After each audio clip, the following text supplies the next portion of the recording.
Good morning, Virgin Islands, colleagues, staff,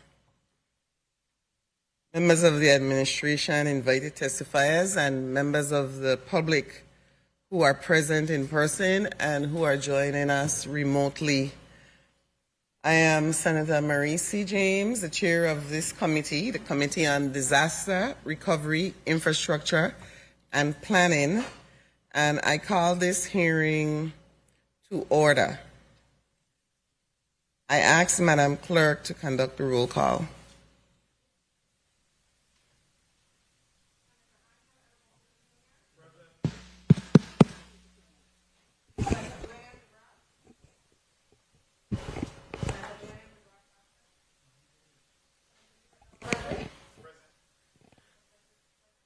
Senator DeGraff is present. Yeah, we can't hear over here. So. Here. Senator Dwayne M. DeGraff present. Yeah. Senator Marie C. James. Start over. We couldn't hear you, Madam Chair. All right, we're going to start over. All right. We're going to start over from the very beginning. Senator I am going to start over from the very beginning. All right. Ready?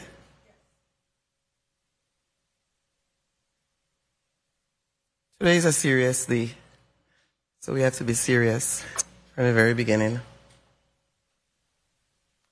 Good morning, Virgin Islands, colleagues, staff, and testifiers.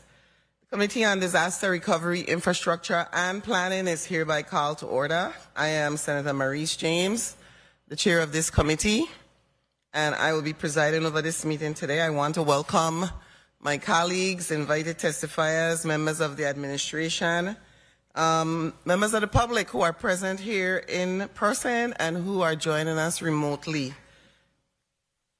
We will begin by having Madam Clerk conduct the roll call.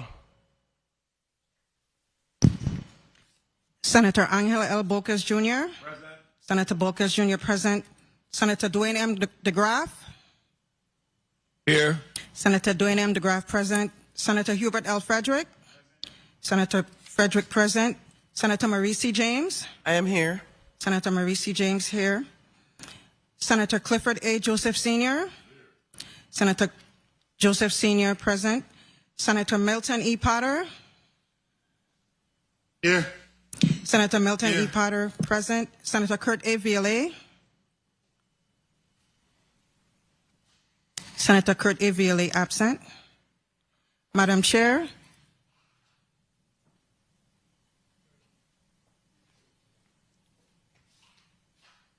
Madam Chair, you have 6 present, 1 absent.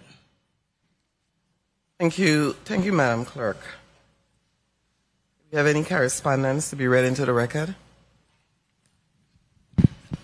No, Madam Chair. Yes, you do. You have correspondence from Commissioner Peterson. Yes, I do, Madam Chair. I was referring to senators, but I shall read it right now, Madam Chair. Go right ahead.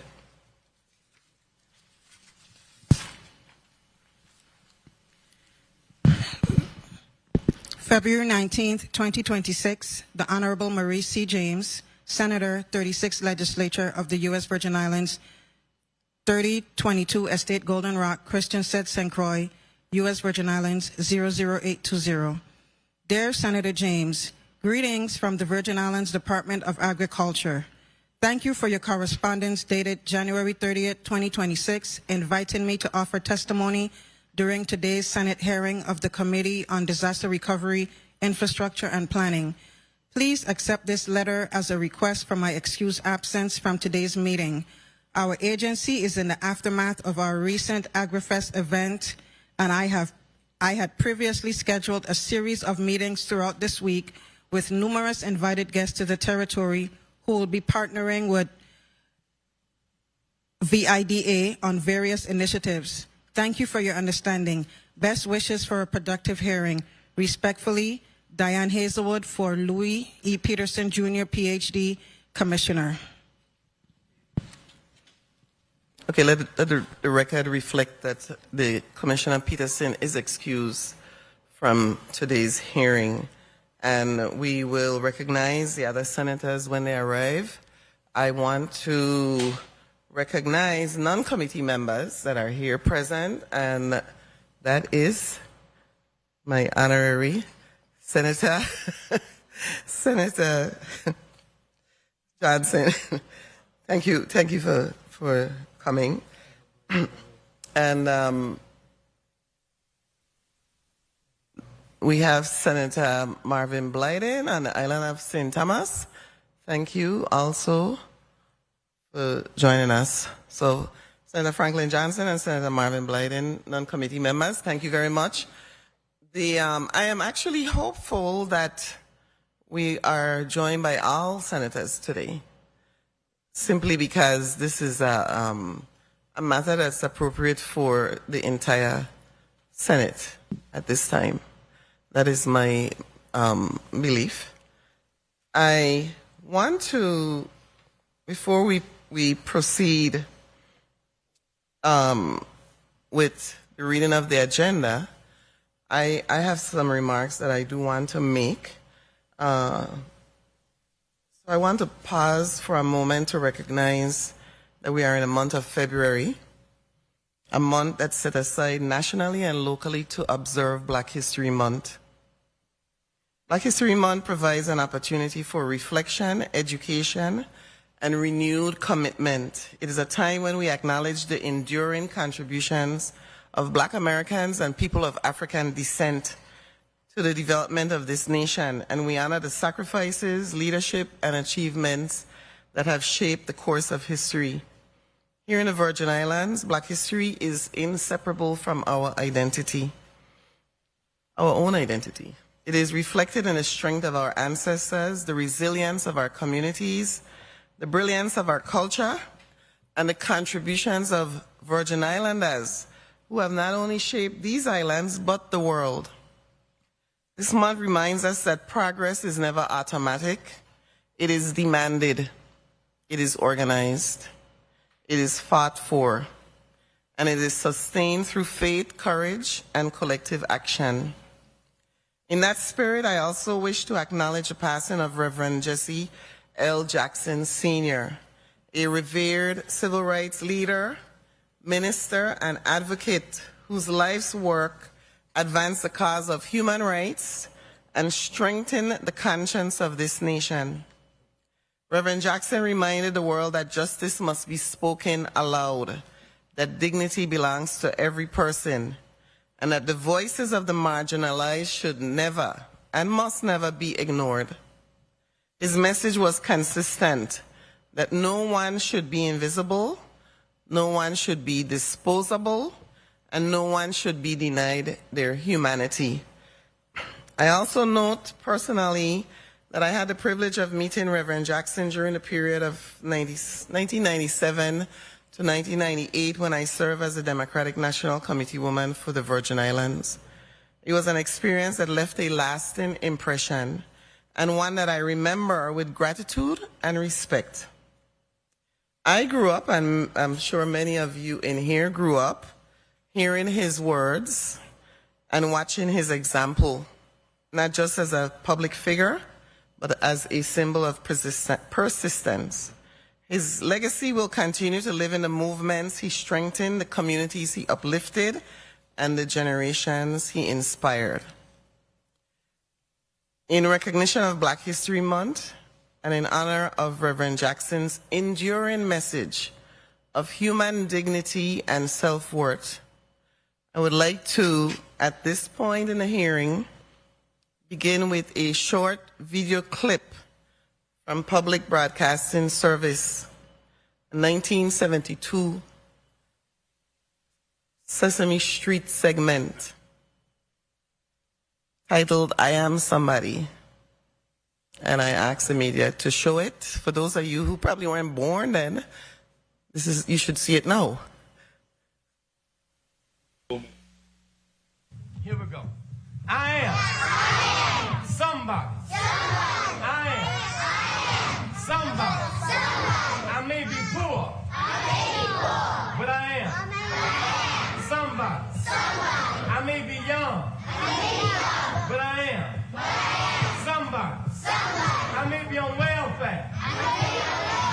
But I am. Somebody. I may be small. But I am. Somebody. I may make a mistake. But I am. Somebody. My clothes are different. My face is different. My hair is different. But I am. Somebody. I am black, brown, white. I speak a different language. But I must be respected, protected, never rejected. I am God's child. I am somebody. Give yourself a big hand. Yeah, that was nice.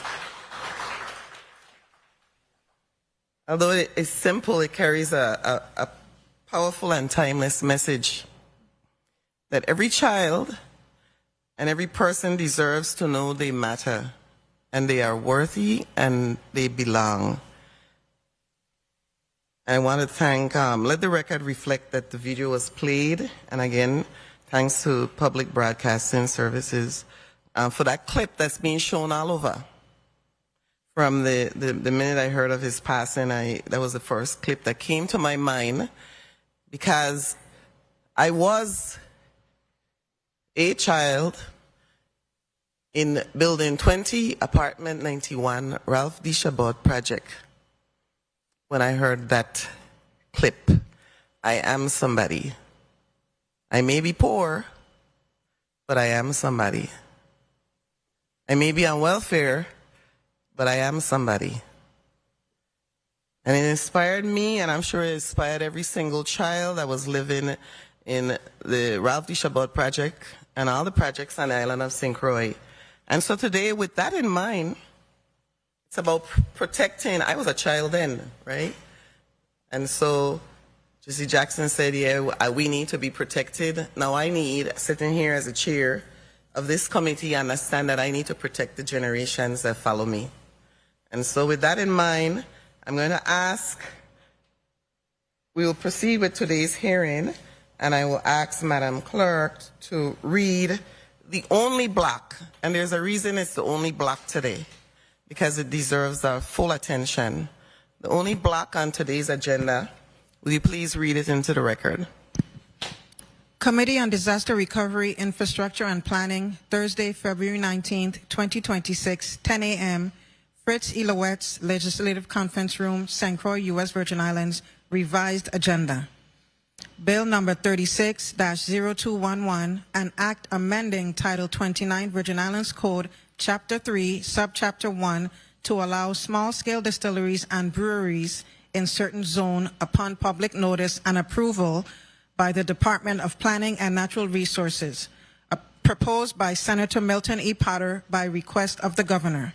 Invited testifiers, Honorable Jean-Pierre L. Oriol, Commissioner, Department of Planning and Natural Resources, Honorable Louis E. Peterson, Jr., Ph.D., Commissioner, Department of Agriculture, Kevin Reams, Esquire, Attorney, Law Office of Kevin Reams, P.C., Alice Charles, Member of People Protecting Places, and Vanessa Braxton, CEO, President, and Master Distiller at Gravesend Braxton Distillers.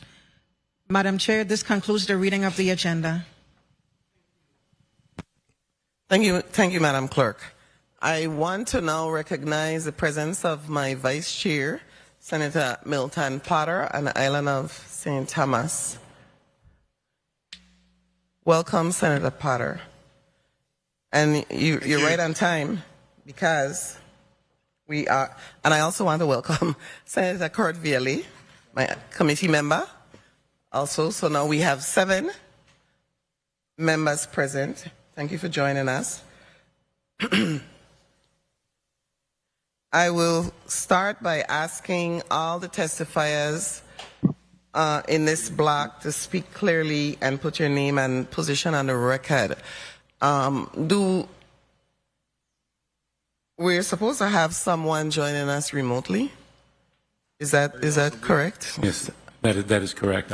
Okay. Yes. So I'll monitor. I will monitor Thank you. for that.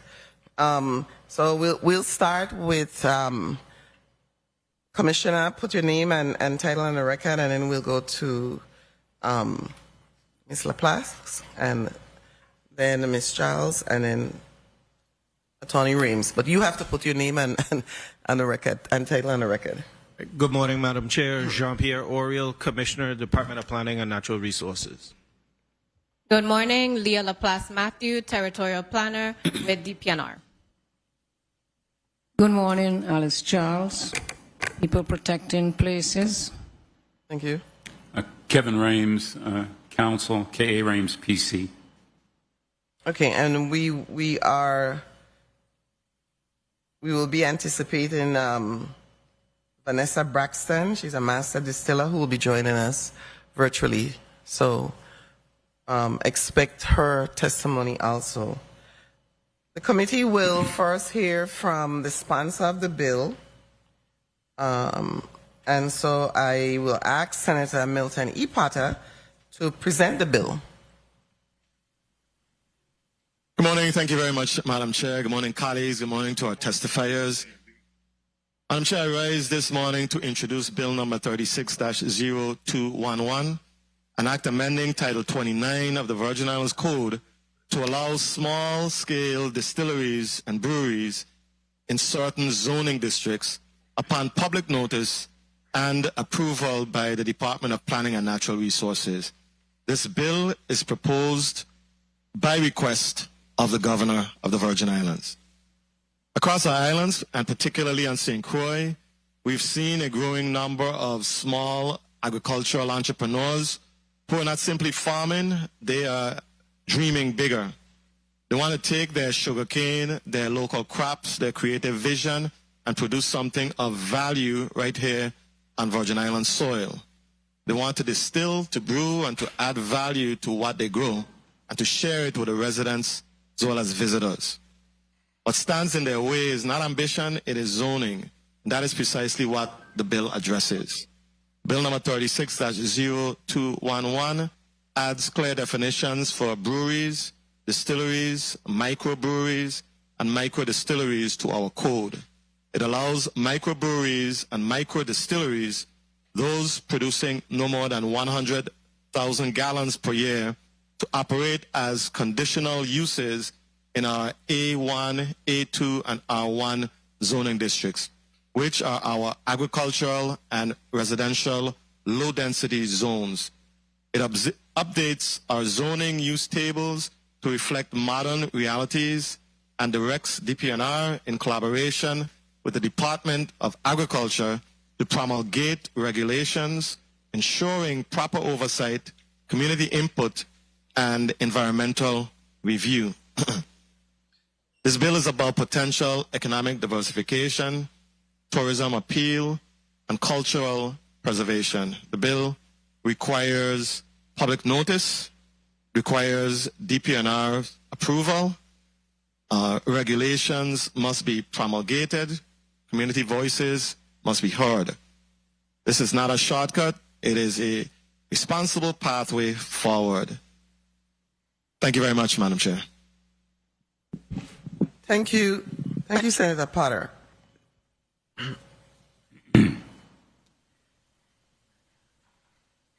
We will now begin with the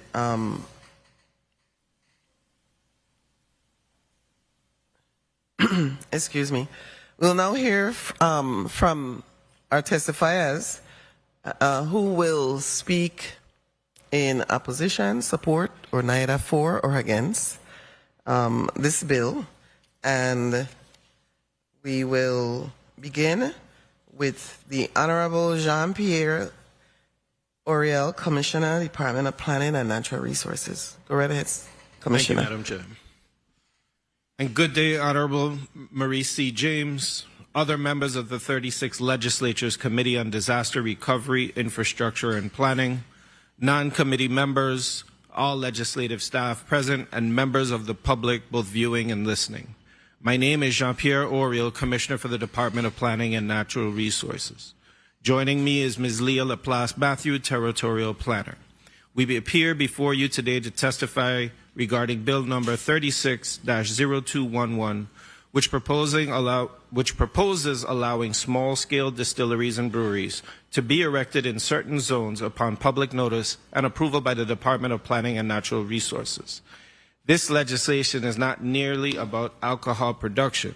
It represents a broader policy discussion about the future of agriculture, rural land use, and value-added enterprise in the Virgin Islands.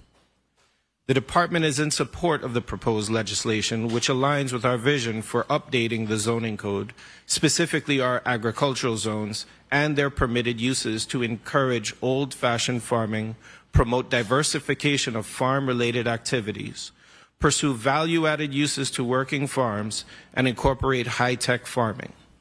Boosting agriculture can be accomplished by clarifying agricultural terms used in our code, such as the term agricultural processing, allowing complementary educational, recreational, or retail uses to farming, such as on-site manufacturing and sale of produce. And finally, by creating rules and regulations that allow for community input. The bill seeks to add clarity by defining terms like brewery, distillery, microbrewery, and microdistillery. It also aims to redefine and replace the currently used term agriculture processing plant with agricultural processing. This bill will further amend Section 228 of the Code by replacing the use alcohol and alcoholic beverage manufacturing with distillery brewery in the I1, I2, and W2 zones, thereby permitting the use of microbreweries and microdistilleries within the A1, A2, R1, and R2 zones subject to promulgated rules and regulations. The Department emphasizes that any allowance of microdistilleries or microbreweries within agricultural or residential adjacent zones must be subject to environmental performance standards, including but not limited to wastewater management, stormwater control, solid waste disposal, odor mitigation, noise attenuation, and energy use considerations.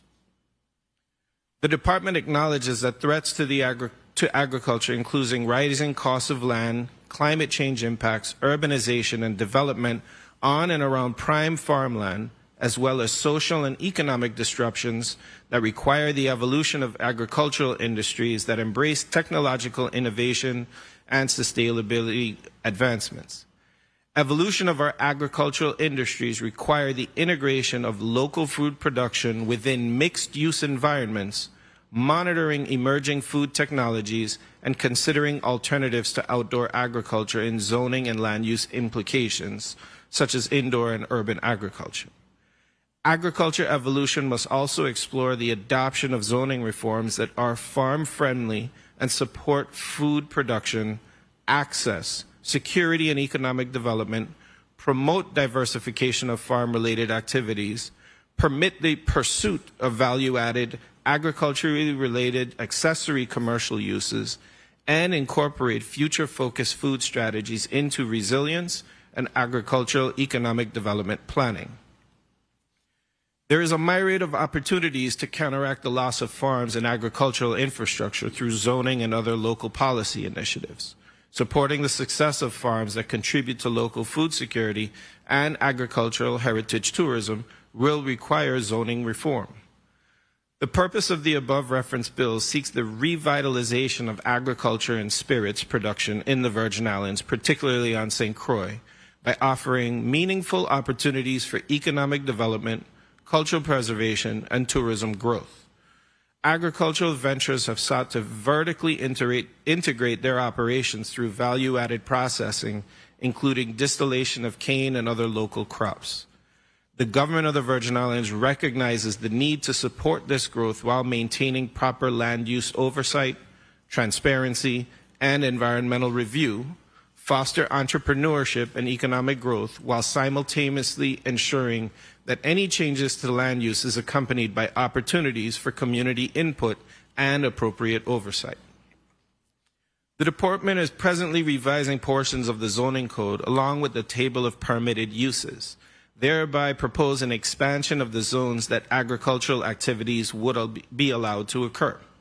The revision aims to diversify farm income streams and allow them to maximize use of their land while creating a value-added agricultural enterprise which will potentially increase revenue and aid in their continued success. Other methods for ensuring farm success that should be considered are the reduction of startup costs, boosting local agritourism, and enhancing a farm's brand. It is important to note that the 29th legislature contemplated this when they passed Act 7333, expanding the definition of agricultural activities under Virgin Islands Code Title VII, Section 192.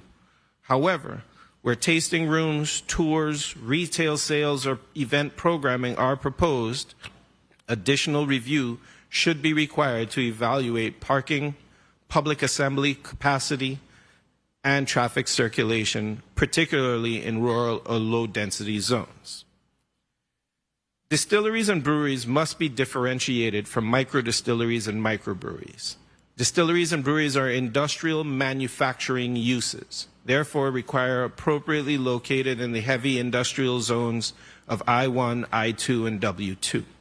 However, microdistilleries and microbreweries are considered lighter manufacturing or artisanal industrial, thereby permitting them to operate in commercial, mixed-use, or light industrial zones. All zoning districts in the USVI are mixed. The Agriculture 1 zone has 63 uses in total, 7 of which are agricultural. The A2 zone has 46 uses in total, 6 of which are agricultural uses.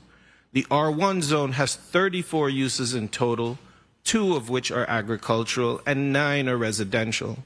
And the R2 zone has 38 uses in total, 2 of which are agricultural and 11 are residential.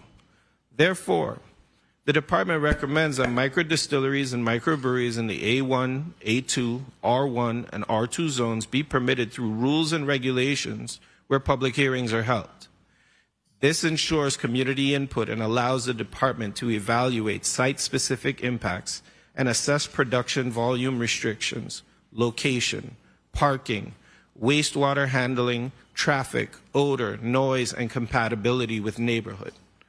As previously mentioned, the department is in the process of updating the table of permitted uses to allow it to compare favorably to best practices found in most codes throughout the U.S.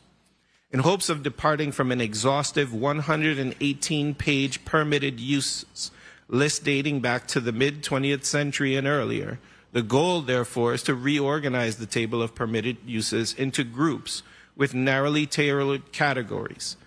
The use categories would include all uses within a group that functions similarly to each other, and this proposal would replace the current 21-page use table with a concise 5-page table. The department has begun drafting rules and regulations. Drafts are attached for your reference. And therefore, should Bill number 36-0211 be signed into law, DPNR will begin with the public hearing process, which begins with our dialogue with the public. Specifically, DPNR makes the following recommendations to the bill. On page 3, line 1, to insert I-1 heavy industry before I-2. On page 3, line 7, insert R2 residential low density, 1 and 2 family after the R1 residential low density. On page 3, line 10, insert within 2 years of adoption, begin between regulations, or change the wording to this act shall take effect 2 years after enactment to allow DPNR or the department to promulgate implementing rules and regulations, conduct public hearings, establish production thresholds, adopt environmental performance standards, and coordinate with other relevant agencies.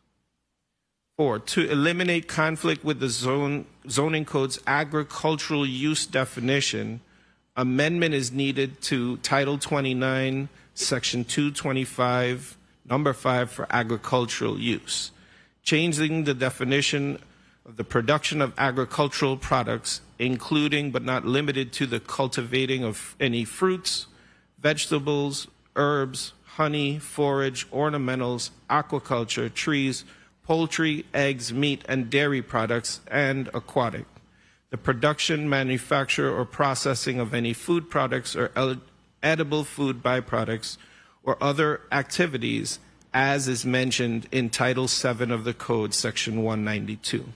And lastly, to address current conflict with livestock in residential areas, deletion of agriculture is needed to 29 Virgin Islands Code Section 228 for R1 and R2 zones, use category, and changing it to crops, fruits, and vegetables. In conclusion, the department supports innovation and diversification of our agricultural industry, but such innovation must be paired with clear regulatory framework to ensure environmental protection, neighborhood compatibility, and long-term agricultural preservation. DPNR is in support of the bill's intent and appreciates the invitation.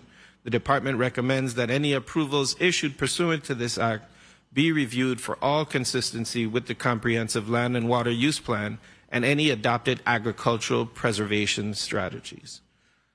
The department is available for further discussion. This concludes my testimony, Madam Chair. Thank you, Commissioner Oriel. We will now proceed to Ms. Alice Charles of People Protecting Places. Good morning, people of the Virgin Islands, Senators, Senator Potter and James, for allowing me this opportunity to testify. My name is Alice Charles. I'm a resident of St. Croix, specifically Frederickstead. I would like to pay homage to our ancestors, General Budho, Queen Mary, my parents, those past and living, and our group, People Protecting Places. A special dedication to ancestor Franz Fanon, who said, and I quote, "For colonized and for us in the Virgin Islands, we're a territorialized, they call us a territory, same as a colony." And he said, for colonized people, the most essential value, because the most concrete, is first and foremost the land. The land which will bring them bread and above all dignity. Again quoted by our fellow Caribbean writer, Franz Fanon from Martinique. Again, good day, Senate President, members of the 36th Legislature, and fellow residents. My name is Alice Naila Charles, and I live in Frederickstead, St. Croix. I'm a homeowner, former farmer, and parent, and I'm here to strongly oppose Bill 36-0211 as it is written. First, I want to say clearly, I am not against small businesses or breweries. I support local entrepreneurs and value-added agriculture. My concern is where and how these industrial uses are placed and what they can do to our farms, our neighborhoods, aquifers, and coastal waters when we open the door without strong protections. I also come here today from a place of love and duty. We live on some of the most beautiful, fragile islands in the world. Our land, our reefs, our beaches are not just scenery. They are our home, our children's inheritance, and the foundation of our tourism economy. And I stress, our tourism economy. We have a moral obligation to protect and preserve this beauty for ourselves, in retirement, for our children and grandchildren, and for those who come after us. My first point, farmland should grow food, not industrial alcohol. A1 and A2 zones were created to protect our limited farmland in the Virgin Islands. We are not a continent where our farmlands is miles and miles away from the ocean. We are a small island where everything that happens anywhere on this island ends up in the ocean. Bill 36-0211 calls micro distilleries agricultural processing and allows them as conditional uses in these zones. That makes it easy to shift land, water, and infrastructure away from food production and into alcohol production, raising the cost and difficulty for current and future farmers. At a time when we talk about resilience and disaster preparedness, agricultural land should primarily be used to grow food, not more industrial alcohol. When we already import how much? Over 95% of our food. We do not need any distilleries or breweries on agricultural land with their potential to destroy viable soils and our aquifers. We need soil that can grow food, water that can sustain plants, and policies that protect our ability to feed ourselves. Point number 2, our land and waters are already being damaged on St. Croix. We have real experience with rum fungus that feeds on ethanol from rum storage facility. Rum fungus has already coated homes, cars, trees, and signs near existing rum operations. Rum, spirits, same thing. An example, Diageo rum storage barrels had to be removed from the island and shipped away to be aged because of that fungus.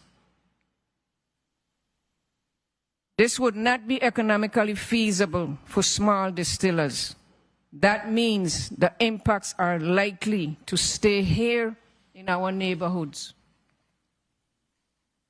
Wastewater from rum distilleries. And I'd like to clarify, distilling cane juice gives you the same waste as rum distillery. The rum comes from cane juice. The problem is the distillation of cane juice. I cannot emphasize that more. The problem is the distillation of cane juice. Wastewater from rum distilleries, which is for every 1 gallon or liter of ethanol produced, 10 to 15 gallon or liters is left as waste. That waste is called vinasse. And if it's not properly treated and contained, can harm soils, guts, groundwater, and coastal waters because of the large amount of bacteria and other contaminants. We've seen a large brownish discharge on the South Shore from our present distilleries that had to be controlled. Large producers like Diageo and Crucian Rum were required to implement costly treatment facilities to dispose of their wastewater, again known as vinasse. Some treat it while others ship the waste off island for disposal. We cannot realistically expect small micro distilleries to meet those same costly standards without strong enforceable regulations, which we know is a challenge for DPNR's lack of staff. Solid waste from cane juice, bagasse with a leftover cane stock, also must be managed. This is not hypothetical. The damage has already begun. A toxic discharge of rust-colored runoff, some people calling it black, but it's really a dark, rusty color, consistent with liquid distillery waste known as vinasse, was seen and documented flowing from the vicinity of Prosperity Farm on October 10, 2025. Because the runoff was unusual and it was reported, DPNR tested the water. The test revealed extremely high levels of bacterial contamination in the gut and onto our beaches. DPNR issued a public advisory, water quality alert at Prosperity Beach on October 22nd, 2025. Warning the public that the beach is unsafe to swim. And you will see this on the screen as Exhibit 1. People of the Virgin Islands, Senator, testifiers, look on the screen. There's a water quality alert. It says Wednesday, October 22nd, for immediate release. I'm going to just try to shorten it and say DPNR, through its Division of Environmental Protection, in coordination with the U.S. Environmental Protection Agency, responded to community reports of a suspected pollutant discharge coming from the vicinity of the Prosperity Farm and Distillery and flowing into the ocean across from Mahogany Road. Following the investigation, DEP and Coastal Zone Management staff collected water samples from the affected runoff. Laboratory results confirmed that the beach area directly across from Prosperity Farm and Distillery does not meet established water quality standards and is currently unsafe for swimming. As a precaution, DPNR advises the public to avoid recreational activities at this location until further notice. I will not read the rest of it because that's the relevant part. Okay. Thank you, media people.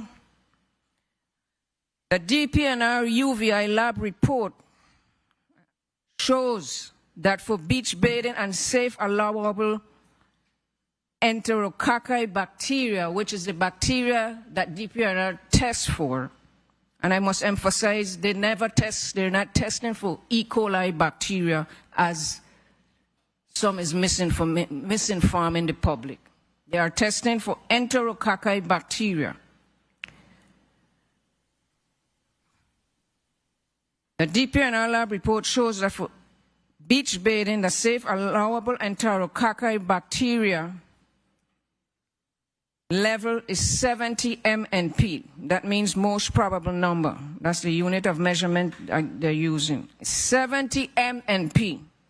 But test results on Prosperity Beach were 7,701 MNP.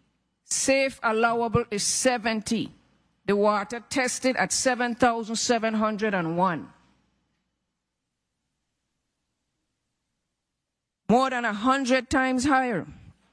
Turbidity levels on our beach normally average between 1 NTU, again the unit of measurement. Test results at Prosperity Beach was 14.56 when it's normally under 1. It was 14.6, and you could see, if you could show Exhibit 2, that's the report. And this next page, please. That's the report from UVI. And where the first arrow is, you'll see that the normal amount that they tested for at Prosperity Beach back on November 7th, that's after it all dissipated in the ocean, was 10. And again, the indicator that's circled on top shows enterococci bacteria, which is not E. coli bacteria. And enterococci bacteria comes from, or can come from, plants. Plants. Okay? Go on the other page, please. Okay, no, shut that off.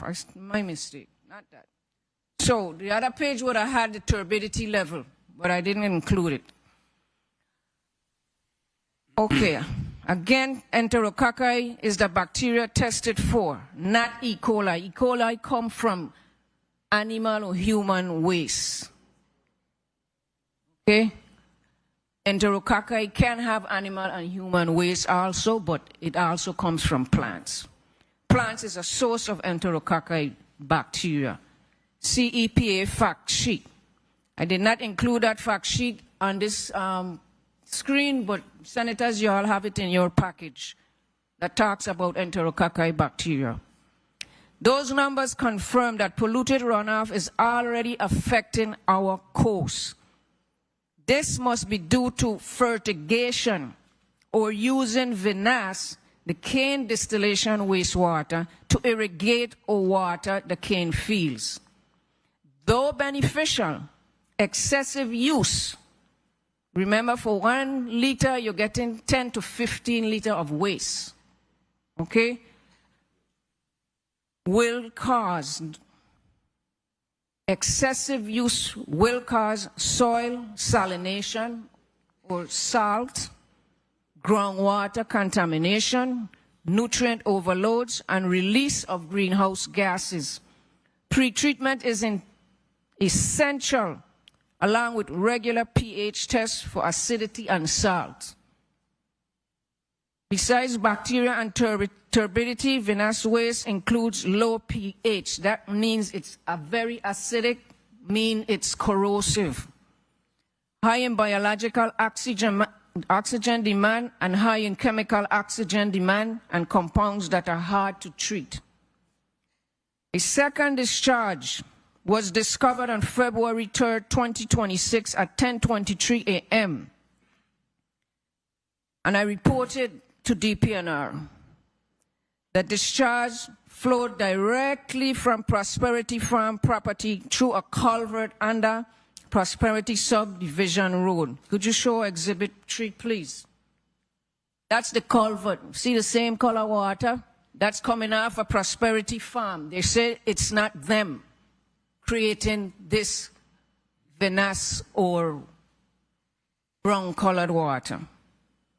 And if you go to the next exhibit, that culvert goes under the road on Prosperity Road. Prosperity Road is in the way background. That culvert goes under that road and onto a second property. And ladies and gentlemen, look at the same discharge.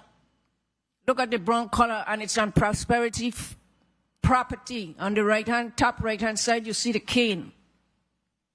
And yet they say it's not them. Then who is it? How did it get on your property? Okay. The discharge flowed directly from Prosperity Farm property through a culvert under Prosperity Subdivision Road and back onto the farm's property. That's Exhibit 4. And could you go to Exhibit 4, please? Okay, that's the culvert back onto Prosperity Farm property. And then, by aerial photography was seen flowing onto an adjacent property. That's Exhibit 5 and 6. People, this is what they're asking us to allow in the Virgin Islands. That is behind, see the brown, go back to 5, please. That is behind Rainbow Beach. A disaster waiting to happen when we get enough rain. That they're going to flow right into Rainbow Beach. This is vinasse waste. Okay, and you could go to number 6. There's the cane on the right-hand side. To the left of it, you see all the dead foliage because the waste is really concentrating there. And just as though it could be used to water and it's high nutrient level, we all know that too much nutrients will kill your plant. And that's how it damages soil. So, you see the dead vegetation, same rust-colored water. It was consistent with the October 10th discharge. And can we see Exhibit 7, please? Okay, stop right there. See Rainbow Beach on the right? You all see Rainbow Beach on the right with the car? And there's that vinasse behind a Rainbow Beach. This is what they're proposing to allow to continue to happen in St. Croix and extend in our neighborhoods and on our agricultural land. It was consistent with the October 10, 2025 discharge. Can we have Exhibit 7? That's the original discharge right there that DPNR tested. Okay? You could continue, sir. There is it going into the sea. Here is it going into the sea. Next. There is it coming off a Prosperity Farm. They say it's not their waste. They say it's one lone horse. Yes, they did say that. It was in the news, it was on the radio, say it's one horse doing this. I mean, and now with Exhibit 8, that's what normal runoff looks like. That's the color of normal runoff. Absence of vinasse or distillery cane juice waste. Allowing micro distilleries and microbreweries in farm and residential zones means these problems can spread into more communities, including places where families rely on cisterns, wells, and nearby beaches. Once our soils and aquifers are contaminated, once our reefs and nearshore waters are stressed, once our beaches are seen as dirty and unsafe, that harm is very hard, sometimes impossible to reverse. What does that mean for tourism? Visitors come here for clean water, healthy reefs, and unspoiled beauty. If we allow corporate or small businesses' interests to pollute our guts and shorelines, we are not just poisoning our environment, we are tarnishing the reputation of the Virgin Islands and risking our tourism economy. If this bill passes, our coalition will have no choice but to alert the Department of Tourism and the cruise lines that their passengers are being exposed to contaminated waters along all our western beaches. Remember, the tides shift. Sometimes it go left, sometimes it go right. It will affect Rainbow. If it go north, it will affect the Frederiksted Beach by the ballpark. If it goes south. And we have the letter here completely drafted and ready to go to the Department of Tourism and ready to go to the cruise ship lines. If this bill passes and allows this distillery to continue to pollute our beaches, the cruise ship don't want to know that the passengers' health is compromised. Point 3. You already decided once that distilleries do, you have already decided once that distilleries do not belong in agricultural land. In 2022, this legislature, and most of you were in the legislature during that time, passed Bill 34-0301 to repeal Section 2 of Act 8569. That section had changed the definition of agricultural processing plant, specifically to allow rum distilleries to be constructed on agricultural lands in the Virgin Islands. You amended 29 VI Code Section 225(4) to return it to its original definition, thereby including or rum distillation to the definition of agricultural processing plant. On reconsideration, that repeal and clarification passed 15-0. Exhibit 9 shows you that. It was passed 15-0. That's the roll call, August 30th, 2022, where all the senators voted for that repeal that would allow distillery and agricultural land. How is this back in front of you guys again? How is it in front of you guys again?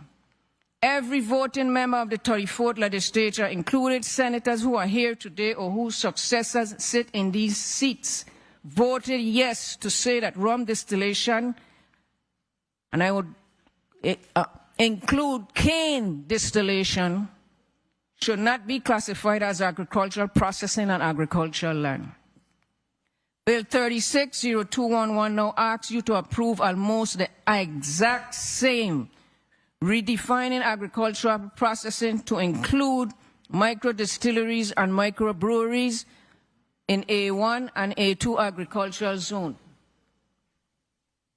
And then goes even further by extending these uses in residential 1 and residential 2 zones.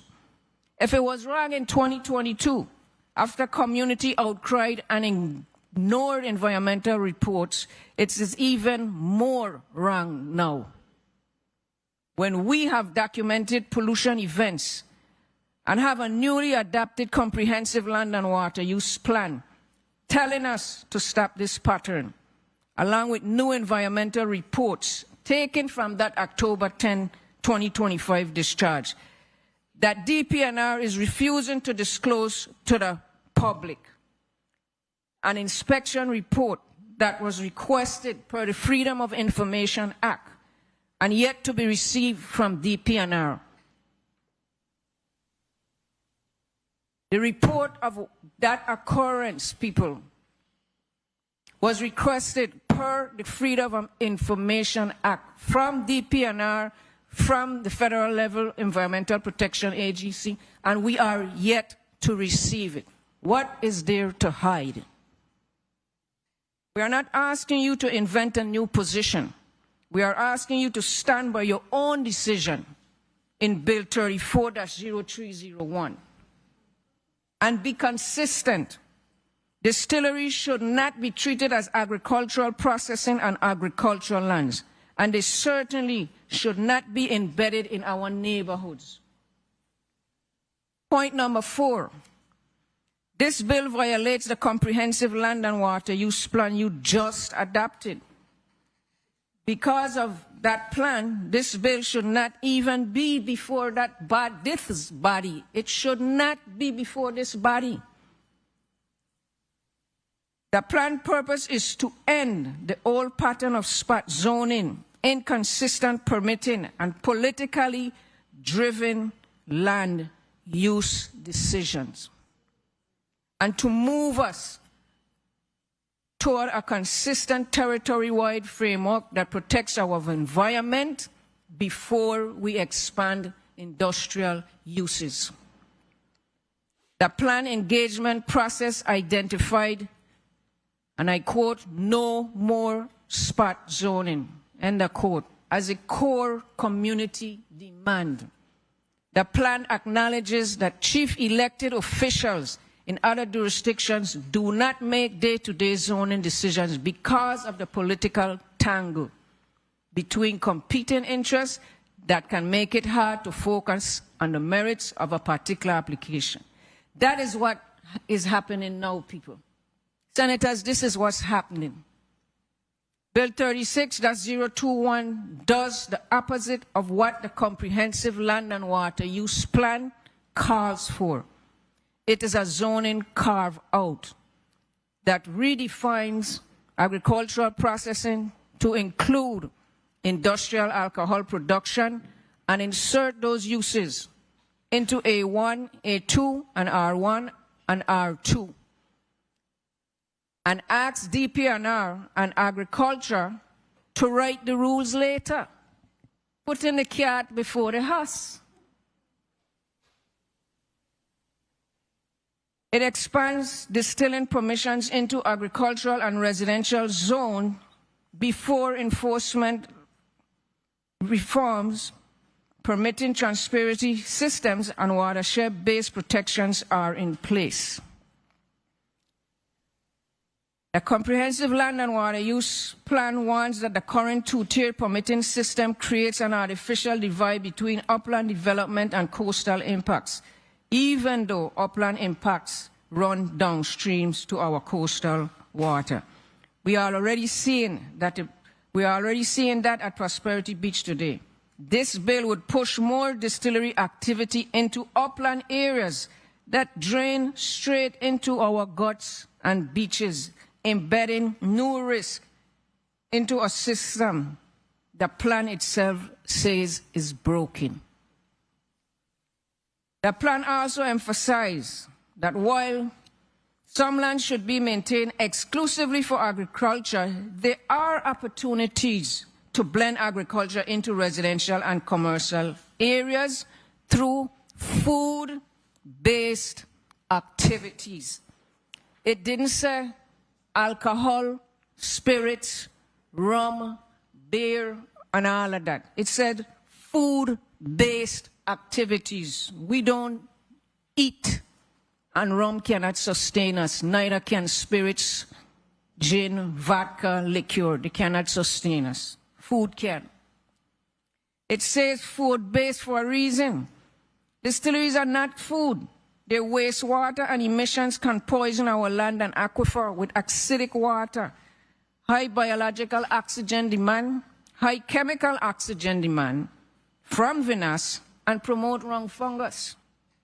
Finally, the plan calls for enforcement that is effective, consistent, and transparent, with clear permitting processes and comment opportunities. This bill only asks for a public notice.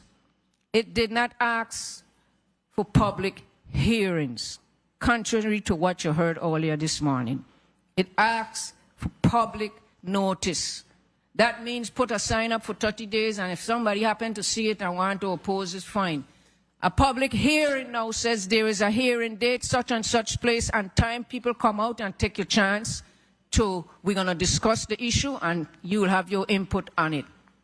Okay, so we want public hearings, not public notice. We don't want this bill, period.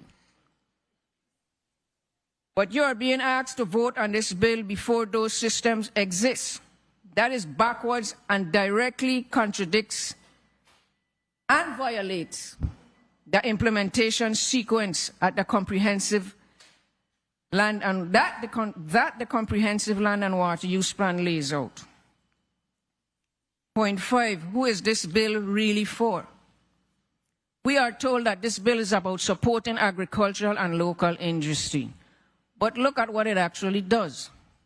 Bill 36-0211 opens A1, A2, R1, and R2 to micro distilleries and micro breweries by changing definitions and conditional use tables while leaving the details of regulation, monitoring, and enforcement for later. That is ready, fire, aim, policy making. Everybody know is ready, aim, fire. They ain't ready, so they can't aim and fire now. We calling it ready, fire, and then aim, policy making. Much of the push for these changes is coming from outside corporate interests and wealthy landowners who see our land as a playground or an investment, not as a home they must protect. If they truly felt rooted in the Virgin Islands, they would be leading with environmental stewardship and community consent, not asking you to loosen the rules now and figure out the protections later. We have watched for decades as deep pockets push projects that promise jobs and progress, and then leaves us with the pollution, the health impacts, and broken promises. Look at the environmental degradation now visible on properties east of Rainbow Beach. You saw the rust-colored vinasse waste, the vegetation, and runoff pathways leading towards our swimming waters. These photos are not theory. They show what is happening today. And could you show Exhibit 6, please?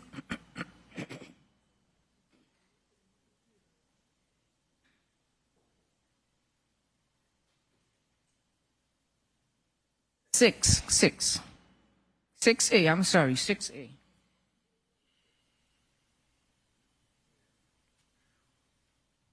For emphasis, I'm showing this again.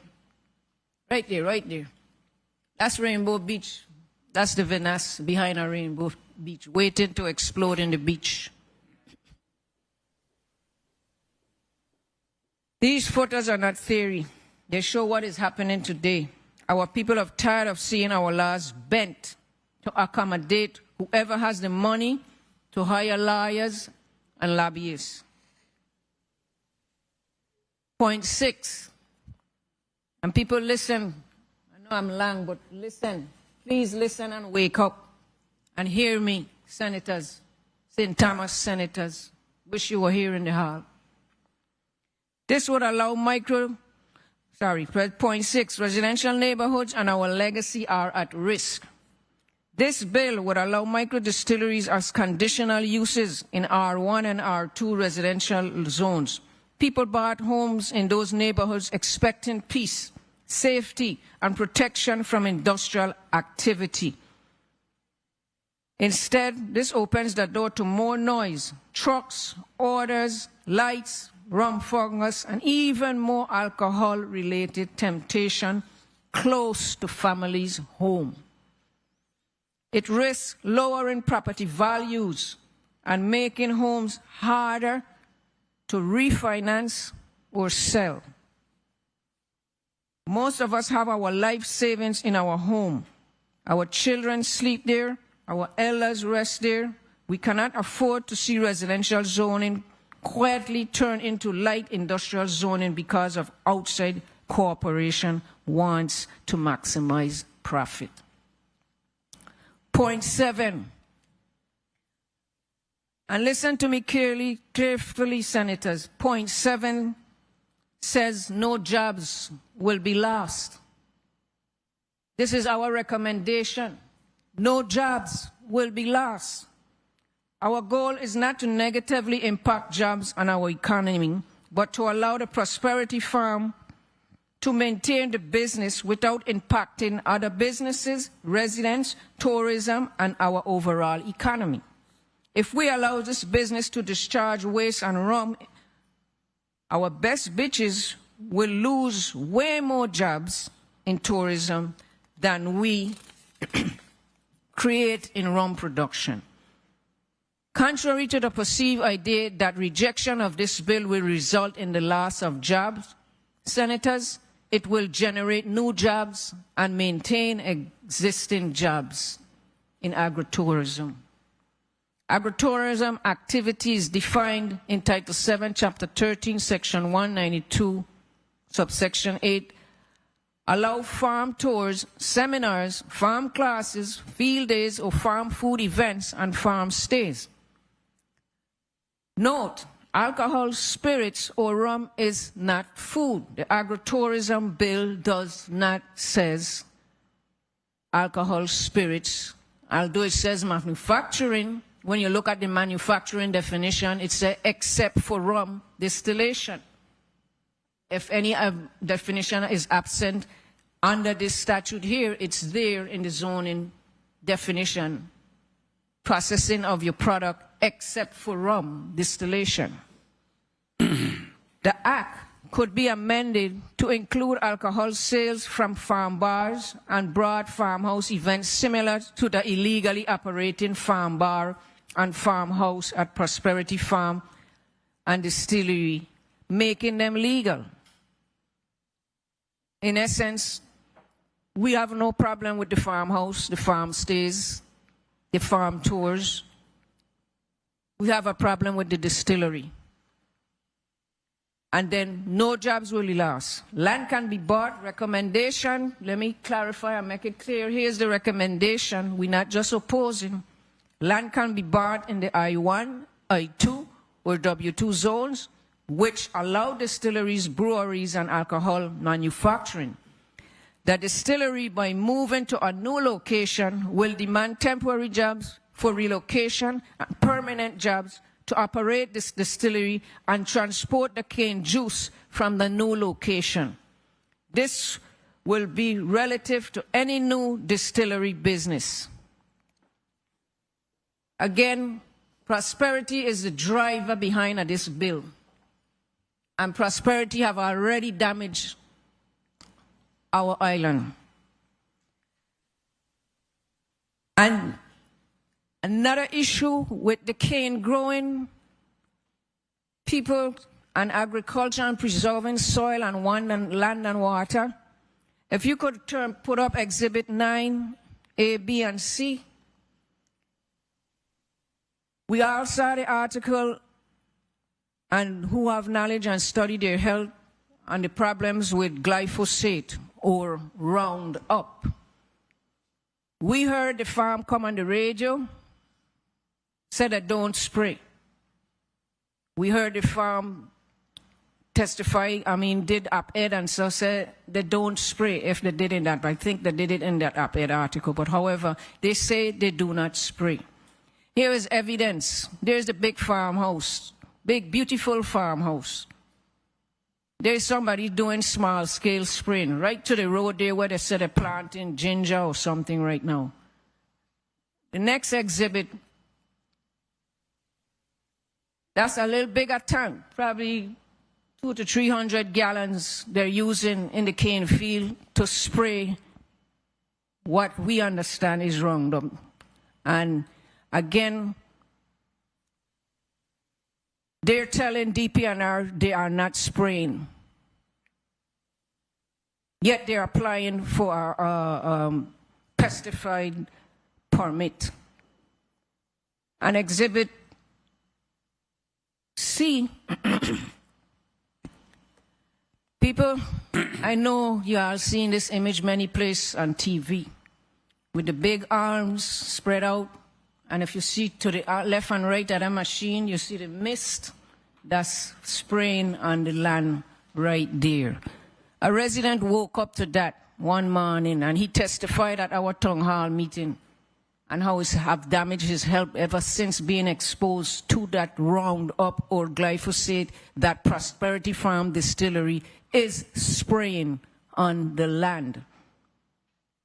That is large-scale spraying. And if you're going to allow them to continue and to stop this from happening close to our beaches and neighborhoods, we propose a ban on Roundup in the Virgin Islands. Senators jump on it, put in a bill to ban Roundup. We don't need it on this small island. What is to stop this from continuing if this bill passes? What is to stop it? So our recommendation, move the distillery, let the people spend their money. Rich people should be able to lift that distillery up, move it, buy property where it can be placed, relocate it, and then ban Roundup. And we will be moving towards sustaining our island for us to live and have a good quality of life. My request to you and my challenge, for all these reasons, I respectfully but firmly ask you to vote no to Bill 36-0211 as written. Hold oversight hearings on the Comprehensive Land and Water Use Plan implementation readiness before you consider any expansion of distillery zoning. We need to see enforcement, staffing plans and budgets, permit tracking and transparency system in place. Tier 2 scrutiny reforms that account for downstream impacts. Updated stormwater and wastewater disposal regulations. If this bill is ever revisited later, it must only be within a comprehensive land and water use consistent framework that includes mandatory monitoring and inspection frequency, enforceable pollution prevention standards, public transparency of compliance and violations, watershed-based protections aligned with the Comprehensive Land and Water Use Plan. The plan was your promise, Senators, to the people of the Virgin Islands that land use decisions would be guided by planning, science, and community input, not by political favors and corporate pressure. Bill 36-0211 breaks that promise. Bill 34-0301 was your acknowledgement that distilleries do not belong under agricultural processing for agricultural lands in the Virgin Islands. Passing Bill 36-0211 now would contradict both your own prior vote and new plan you just adopted. Finally, I want to speak plainly. The people of the Virgin Islands are watching and have spoken through the petition.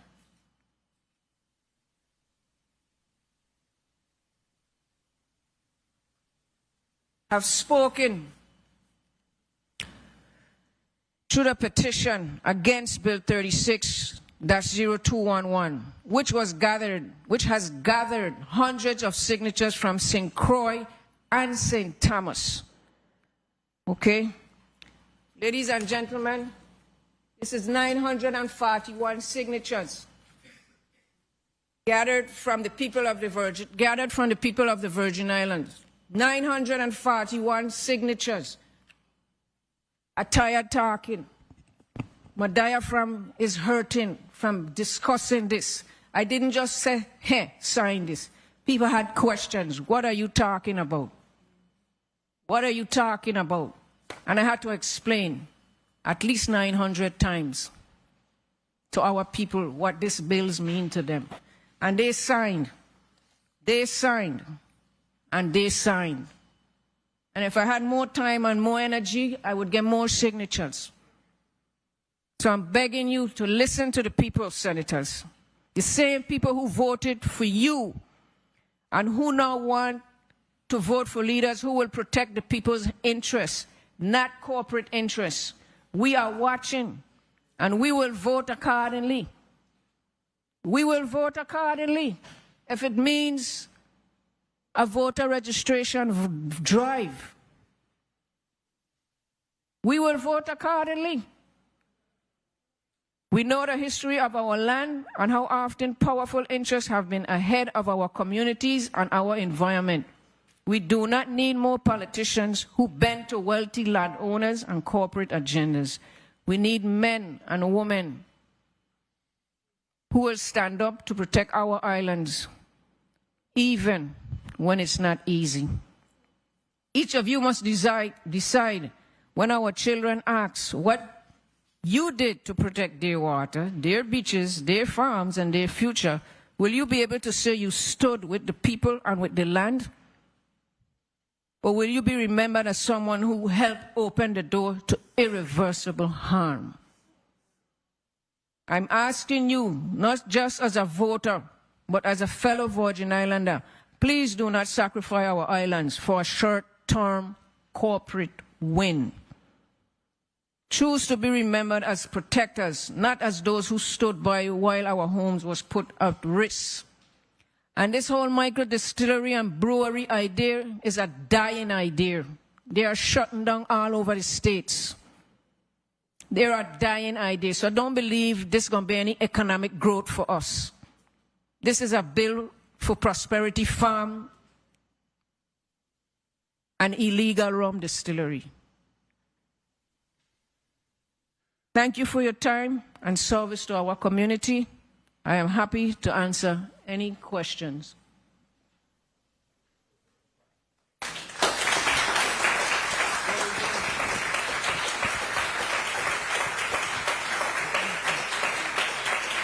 Thank you. Thank you, thank you.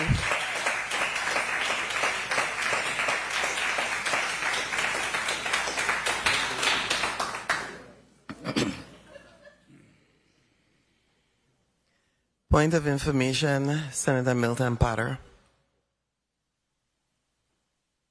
Thank you. Thank you very much, Madam Chair. I wanted to ask Mrs. Charles, I know she definitely had a very powerful and compelling testimony. I wanted to ask her, she cited 2 documented discharge events at Prosperity Farm. Has DPNR issued any notice of violation or enforcement action against the property owner, to your knowledge, following either incidents? Senator Potter, I'm going to let her answer that after we have the presentation, I thought that you were asking for something else. I'm going to let her answer that after we have the testimony from Attorney Kevin Reams. And did we receive testimony from Ms. Braxton? Did Madam Clerk? No, Madam Chair. Okay, so Attorney Kevin Reams, let me ask you this: Yes, is Ms. Braxton only here to answer questions along with you? I believe that is the case. I know she was a little difficult to get in touch with, but I don't know whether or not she's immediately available. But my understanding was that she did not intend to and did not submit written testimony, that she was here to answer questions. Answer questions. Yes, please. Thank you. Okay, so she is present with us, and I want to acknowledge her presence and just let her know that after the testimonies, we open for questions, and that there may in fact be some senators who want to ask her questions because of her knowledge of distilleries. So I'm going to let you proceed with your testimony. Thank you. Thank you very much, Madam Chair, and to the honorable senators and members of the committee, and to the people of the Virgin Islands who are listening to this broadcast.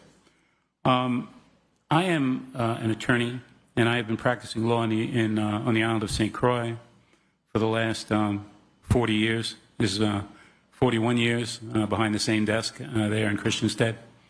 And I am a proud descendant of the Brady family of the town of Frederiksted. We've been in Frederiksted as long as anyone can remember.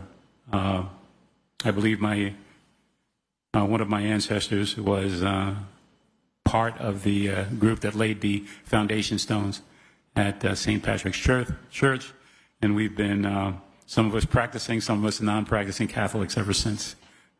But we are of this place, of this home, and we love it, and we protect it, and we defend it.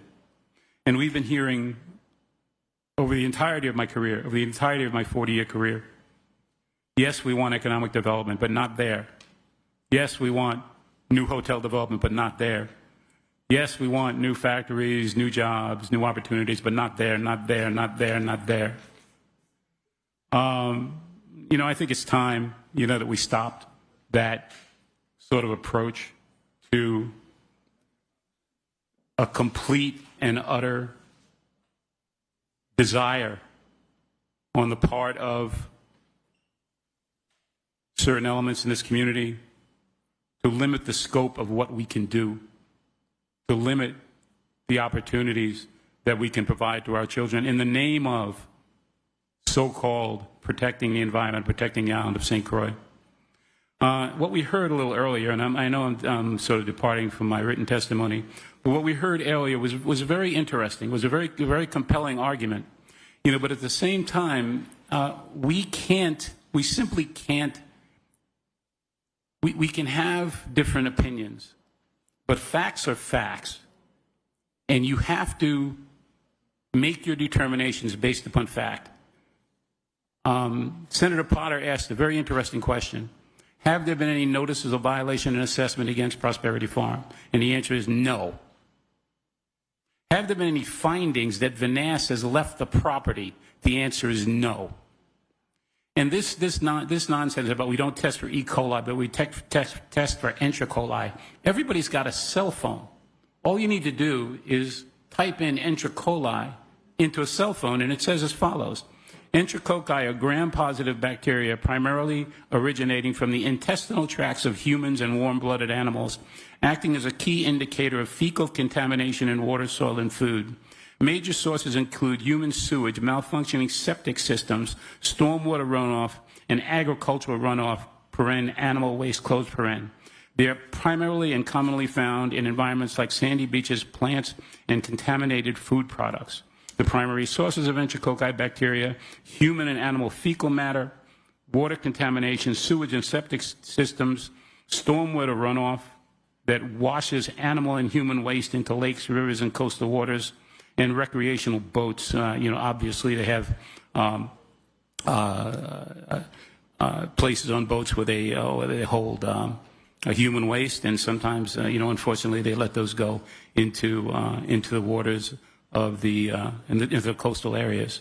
But anybody who looks at this area of St. Croix, and you look at Prosperity Farm, all you need to do is walk across the street. Walk across Mahogany Road and walk onto the property that has the big tower.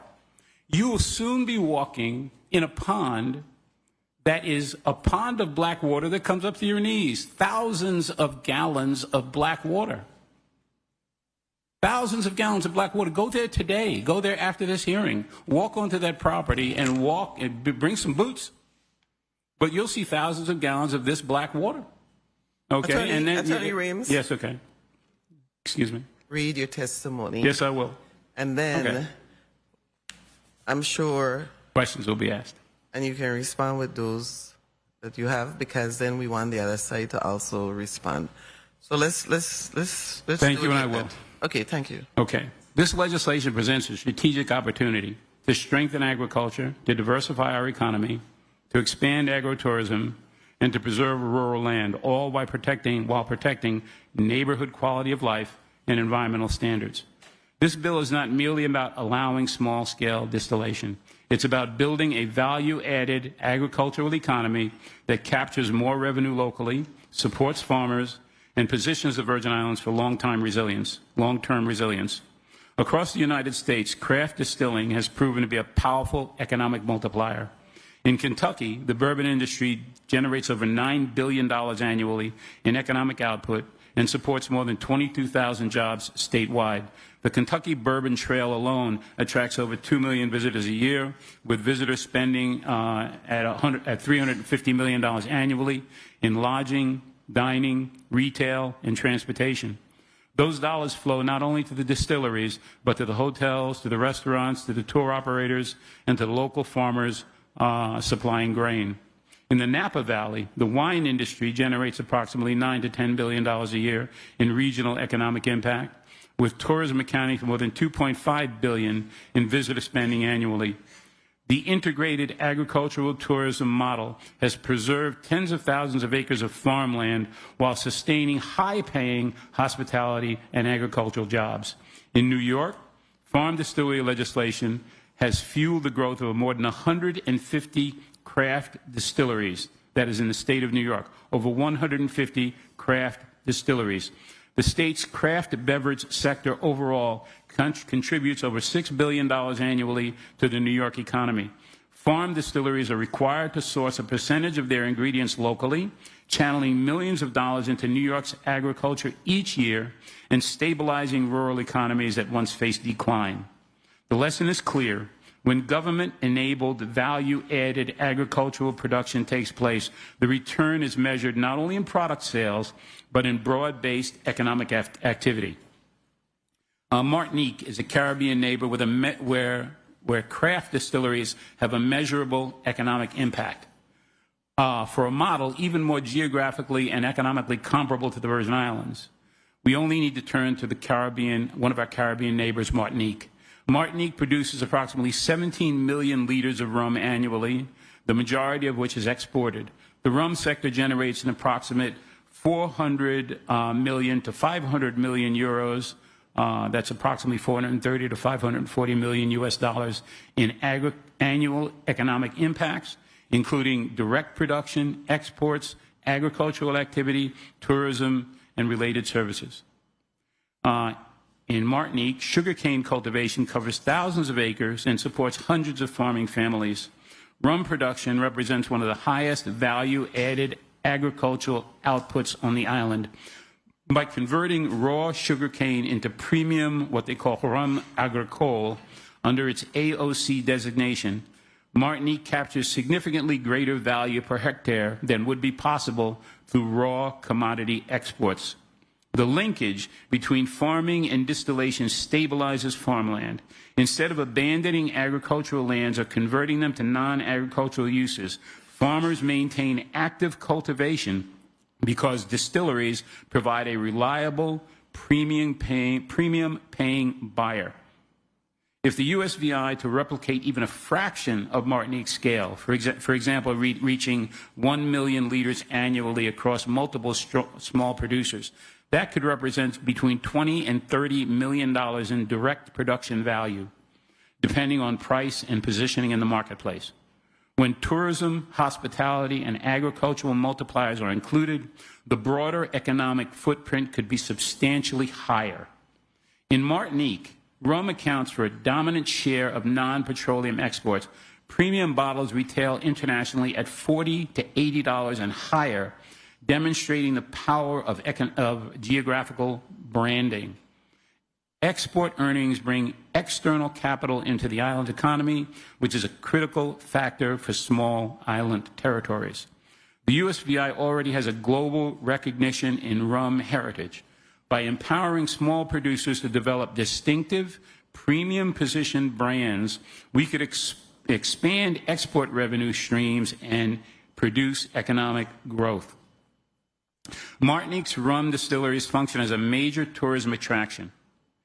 Estate tours, rum tastings, heritage museums attract hundreds of thousands of visitors annually. Rum tourism is deeply ingrained into the island's culinary and cultural identity. For the USVI, where tourism accounts for in excess of 60% of the GDP, the addition of craft distillation or craft distillery tourism could meaningfully increase per visitor spending.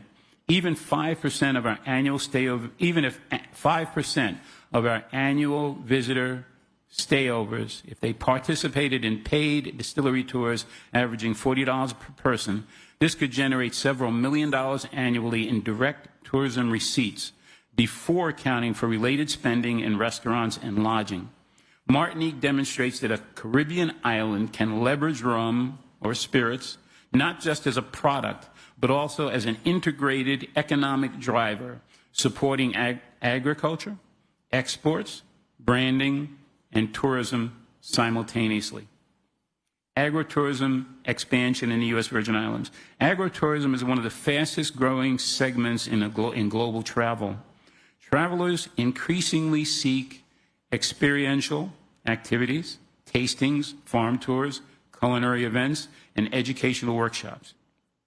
A structured Virgin Islands craft distillery sector could generate new paid tour experiences, increase farm-based event hosting, create annual festivals celebrating local crops, encourage participation with cruise lines and boutique hotels. If just 3 to 5 small distilleries were established across the territory, each attracting maybe 15 to 20,000 visitors annually, the combined visitor count could approach 75,000 to 100,000 specialty tourism visits each year. At conservative spending levels of $75 to $150 per visitor, including tours and ancillary purchases, this could represent between $5 and $15 million annually in direct visitor spending, with multiplier effects beyond that. Farmland preservation is not just environmental policy, it is an economic strategy. When agricultural land lacks viable markets, it becomes vulnerable to subdivision and alternative development. Craft distilleries create stable demand for sugarcane, for sorrel, for tropical fruits, for herbs, and for botanicals, and for honey, and for specialty crops. By vertically integrating farmland and distillation, producers retain more revenue locally instead of exporting raw materials and importing finished goods. The Virgin Islands keeps value-added production within the territory. This model aligns with food security goals and strengthens rural land use. To ensure that growth remains balanced, the craft distillery bill should include quality of life protections. It should define operating hours. It should define noise and odor mitigation standards. It should define traffic planning thresholds, and it should require community engagement requirements. The building sizes and setbacks. There should be tiered facility classifications, micro, small, medium. There should be a minimum 100-foot setback from residential properties where applicable. There should be scaled parking, building, and infrastructure requirements. and there should be architectural compatibility standards for architectural zones. With respect to production limits, there should be lower production thresholds to encourage startups. There should be an upper annual cap of perhaps 100,000 gallons per license. There should be graduated licensing tiers with the appropriate fee structure. And there should be incentives for sourcing local agricultural inputs into the distillation process. These safeguards maintain the integrity of craft designations while ensuring compatibility with neighborhoods and with rural landscapes. In conclusion, the proposed craft distillery bill is an economic development strategy that is rooted in both agriculture and in culture generally. 30% of our USVI economy depends on rum cover over taxes, and this law can diversify the industry significantly, as bond rating agencies have called for. Additionally, we spend $40 to $70 million annually in molasses subsidies, buying molasses from Honduras, Nicaragua, and the Dominican Republic for two large multinational companies. Let's invest that money in our people, in our land, and in our products. Kentucky demonstrates that spirit tourism can generate billions of dollars. Napa Valley shows that agriculture and hospitality can coexist in a globally recognized brand economy. New York proves that farm-based distillery legislation strengthens rural regions. And Martinique, our Caribbean neighbor to the south, shows that even one small island can generate hundreds of millions of dollars annually through premium agricultural spirits, stabilized farmland, increased imports, increased exports, and the integration of tourism into a cohesive economic engine. The Virgin Islands has the climate, we have the heritage, we have the tourism infrastructure with a thoughtful regulatory framework, including production caps, setbacks, and community protections. We can cultivate a responsible craft distillery sector that strengthens economic diversification, diversifies our economy, preserves our land for future generations. I respectfully urge this committee to advance the craft distillery bill with the modifications suggested by the DPNR and subject to the regulatory framework that was outlined by DPNR as an investment in the long-term prosperity of the United States Virgin Islands. Thank you very much for hearing me. Thank you, Mr. Kevin Reams, Esquire, attorney at law offices of Kevin Reams, PC, for your testimony in relation to Bill number 36-0211. We have online virtually Ms. Vanessa Braxton, CEO, President, Master Distiller of Gravesend Braxton Distilleries. We understand that you have not submitted a testimony.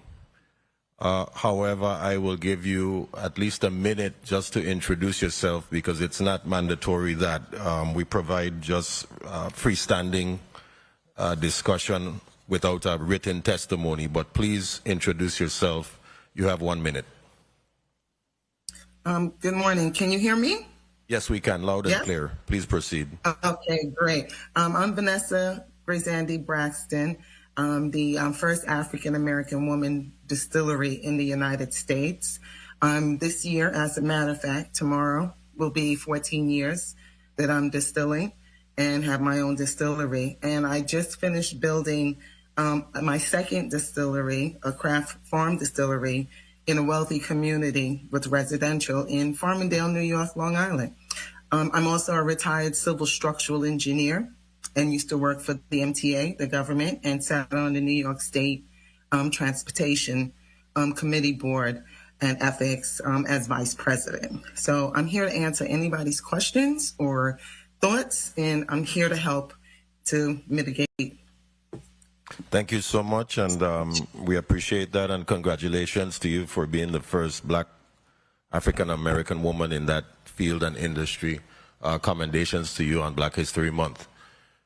Colleagues, I believe that the chair had provided the president with a question that would be answered after all the testimonies had been provided. Now that we've reached that juncture, the question was from President Potter to Ms. Charles, Alice Charles, do you recall the question, Ms. Charles? Are you ready to answer the question, or would you want... You repeat it, please. Very well, colleagues. Thank you. Mr. President, Senator Potter, if you would be so kind to please repeat your question for the record. Yes, definitely, Mr. Chair. Thank you very much for the opportunity again. Ms. Charles, I was saying that you absolutely provided some powerful and compelling testimony. I wanted to ask you about one thing that you mentioned. You cited that there were 2 documented discharge events at Prosperity Farm. Has DPNR issued any notice of violation to your knowledge? And I know Commissioner Oriel is there too, so you can weigh in on this. Has DPNR issued any notice of violation or enforcement action against the property owner following either event, to your knowledge? The October 10, 2025 discharge was reported, and it prompted, I think, a multi-departmental inspection of the property, and they came up with an inspection report that's dated November 14th, 2025. I requested that report per the Freedom of Information Act. I'm yet to receive it. I've been told by the Director of Environmental Protection that it's an ongoing investigation, which I don't understand. October 14th, gone long time ago, and you issued a report. However, you're refusing to release it to the public. You're breaking the law. As far as a notice of a violation, again, there is a blackout of information, so I don't know what DPNR have issued to the farm. I know that their attorney have responded to the findings from the November 14th letter. Thank you, Mr. Chair. May I ask the Commissioner Oriel if he was inclined to weigh in on this? Please proceed. Thank you for the question, Senator. So, as Ms. Charles stated, yes, we did launch a what we call a multi-sector investigation through several divisions. We submitted a report and a request for information to the distillery. The distillery has retained counsel and also responded to our request for information. So, the process is the investigation is still in process, and then therefore not subject to the open sunlight laws. It is a quasi-legal proceeding, and it is not open to the open laws if you look at what the exemptions are under the Sunshine Act. Yeah. Thank you. I'll leave it there. Thank you very much for your response, Commissioner. Thank you, Mr. Chair. Thank you, Senator Potter. So, just for the sake of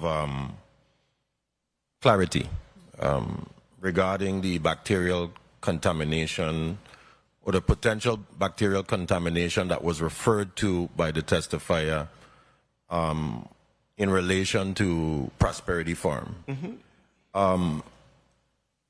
There is an investigation, an ongoing investigation, and as we have heard, this substance can come from plants, stormwater, agricultural runoff, or any other source. And is there a determined timeline or date associated with the results of that assessment or investigation? Yes, Senator. So,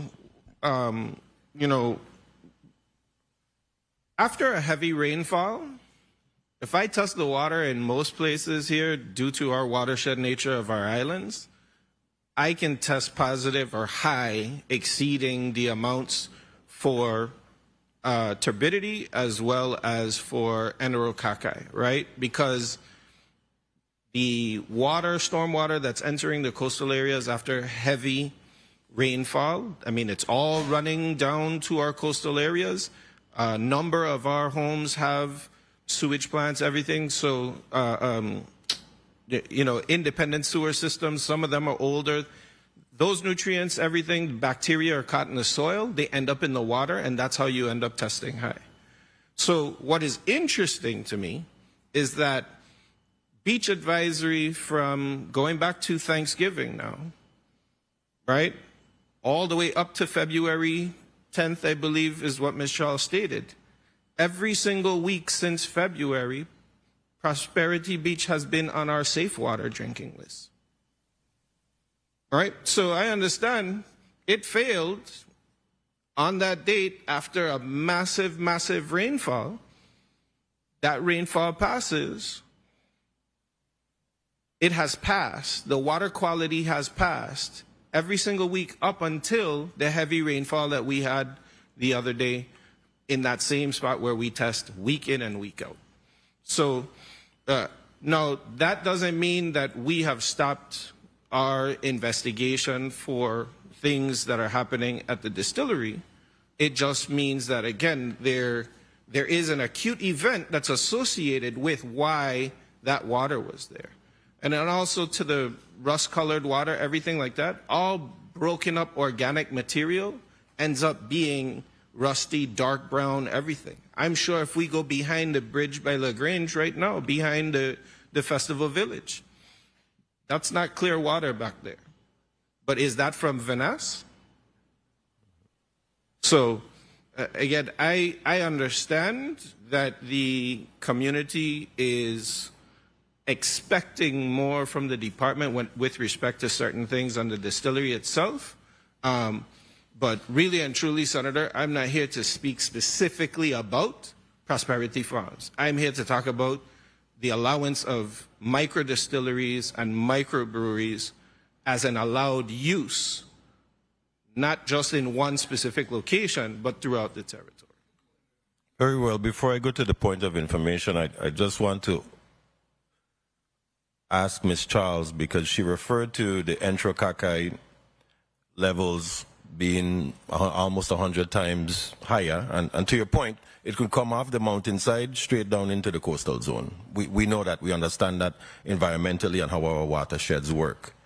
However, I want to ask Ms. Charles directly, can you provide the laboratory evidence linking that bacterial spike specifically to those discharges? How did you acquire that information? Where did you receive it from? Was there an assessment associated with that from a company? How was that information acquired and provided to us here today?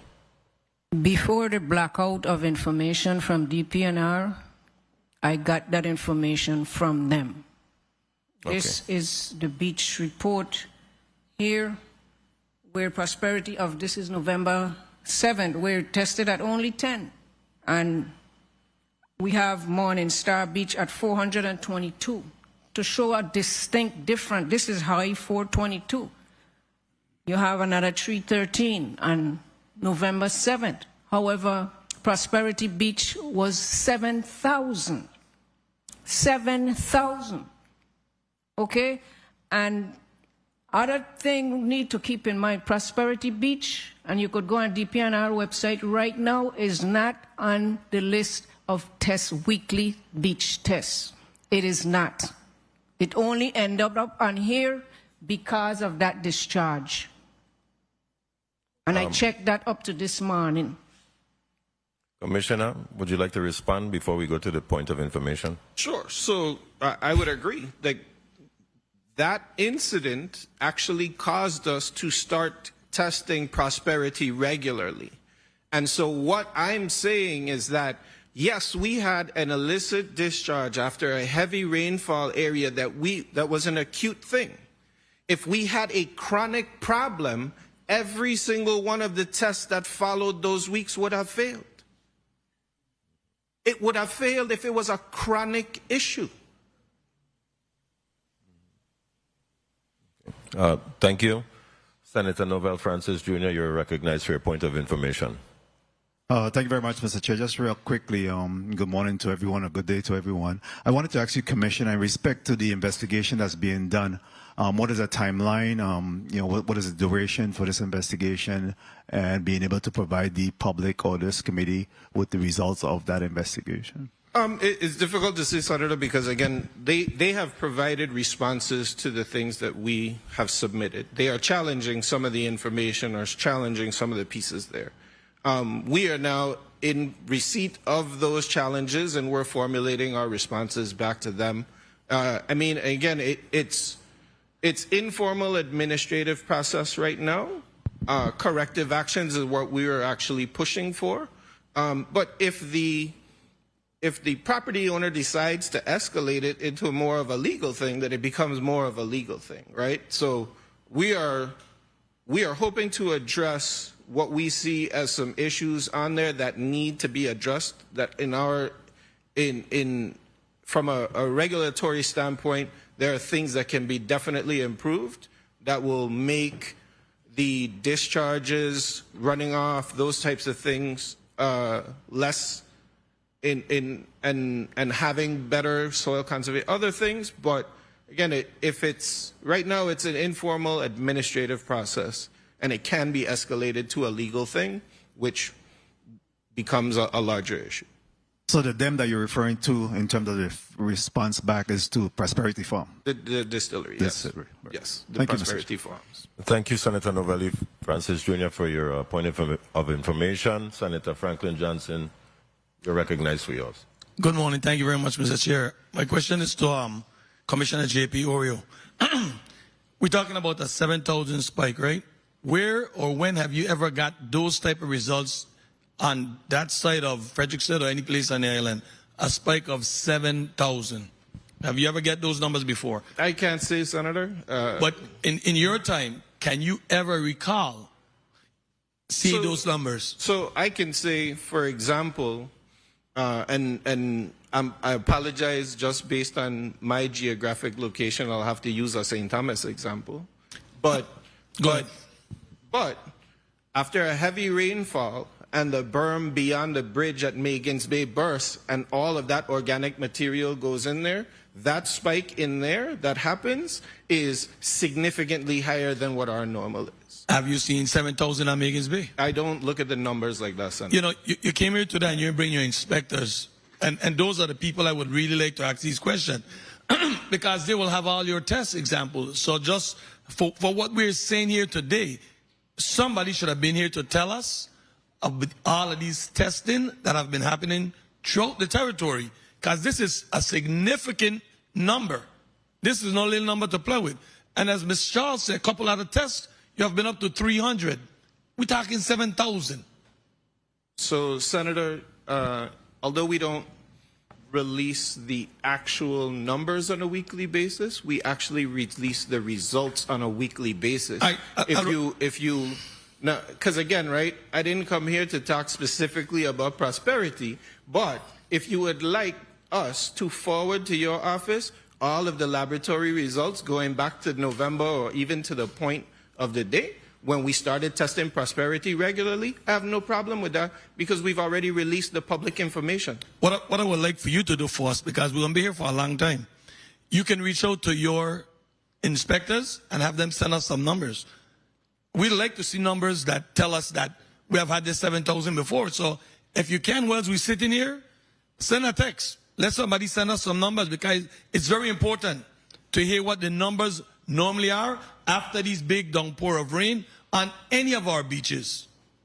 Okay. Thank you very much, Mr. Chair. Thank you, Senator Franklin Johnson. We're actually going to go into our round. And I may have to deduct some time from you because that was a very long point of information. However, I want to recognize the presence of Senator Carla J. Joseph in the St. Thomas and St. John District. Thank you for being here with us today, Senator. Colleagues, we are going to go into a 6-minute round.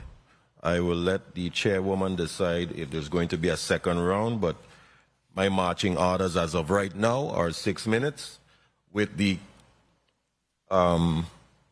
first senator being Franklin Johnson, second Senator Bulkes, but if the chairwoman does not come back, then I will let the third person go before me, who will be Senator Hubert Frederick, then Senator DeGraff, Senator Joseph Sr., Senator Potter, 6th, Senator Blyden, 7th, Senator Vielle, 8th, Senator Novell E. Francis Jr., 9th, and Senator Carla J. Joseph, 10th.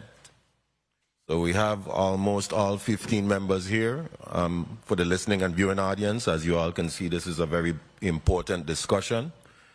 And we're now going to open up for a round of questions, beginning with Senator Franklin D. Johnson. You're recognized for your 6 minutes. Madam Clerk. Thank you again very much, Mr. Chair. I would like to start out with Attorney Kevin Rains, and I want you to be simple and fast. I don't want the long attorney language here. You use a lot of different states, and you use one Caribbean island as an example. And you use Martinique. Do you know what's the square miles of Martinique? I do not. Good. When you brought Martinique, I stepped out. It's 436 square miles, meaning the Virgin Islands could fit in Martinique 5 times. Would you agree, if my numbers are right? Numbers sound right, sure. Then why would you want to compare this little dot to 436 square miles? Well, maybe we should have 1/5 the number of craft distillers they have in Martinique. I mean, you know, the fact of the matter is that the regulations that are going to be worked up by the Department of Planning and Natural Resources, and I understand they want 2 years to do that, which makes a lot of sense. Those limitations. I want to take my time. No, I understand. You don't have to do that on somebody's time. I got a lot of questions. Those limitations will be added, one presumes. One I presumes. appreciate you. Yes, okay, sure. The first time we had this hearing about Asphalt and his company, I was very impressed with you. But you was on the next side. What changed you around today to be supporting Asphalt, besides your being employed there? What changed your position? First of all, I'm employed by the law office of K.A. Rames, PC.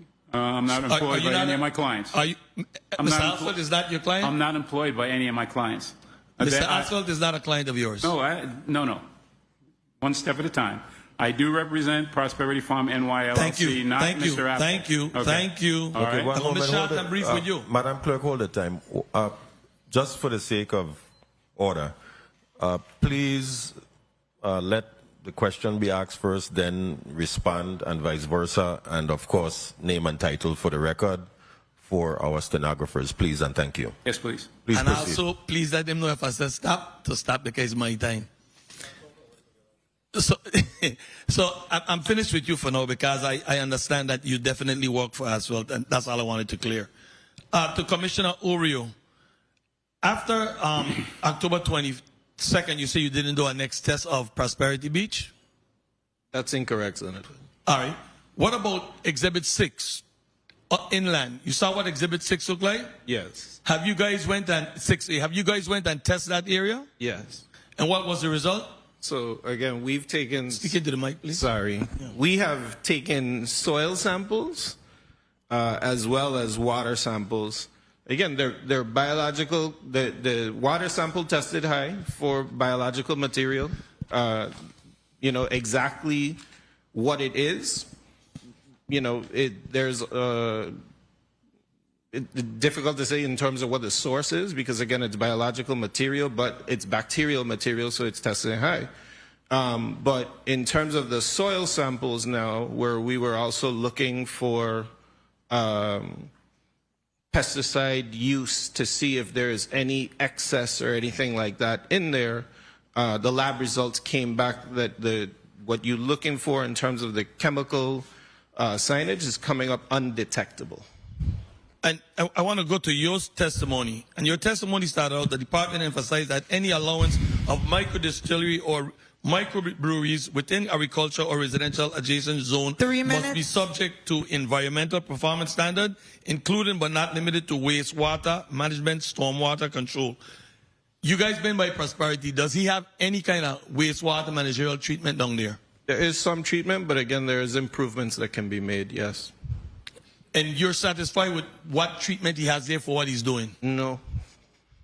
Thank you. I'll go to Ms. Charles and I'll come back again.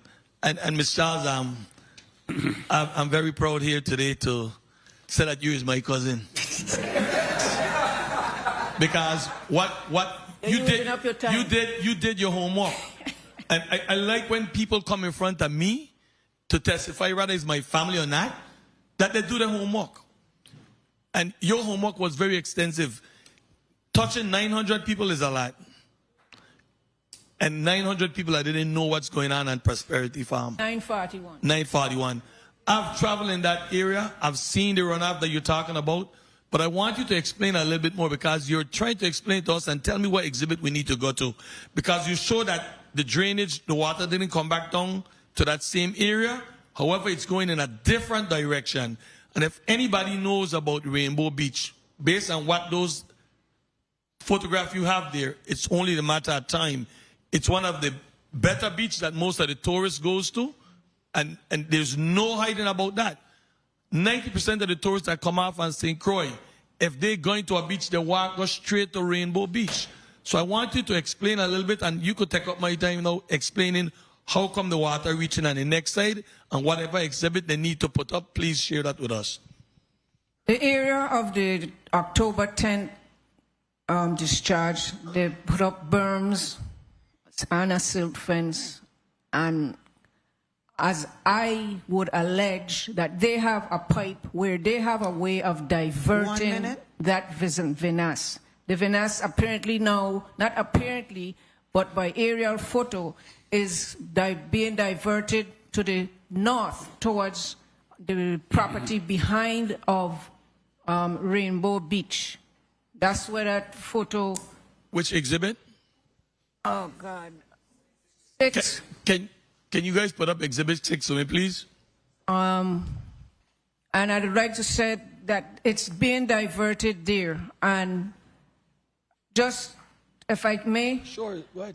when you're going to test for a pesticide, it is no place in the Virgin Islands that can do it. And you have to tell the lab, well, I'm looking for atrazine or I'm looking for glyphosate, so that they could narrow down their investigation.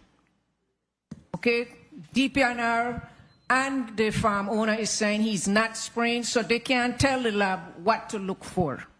We only suspect glyphosate, and I understand the reports were lost, or results were lost. The commissioner said they're still testing, but help me out with this picture here.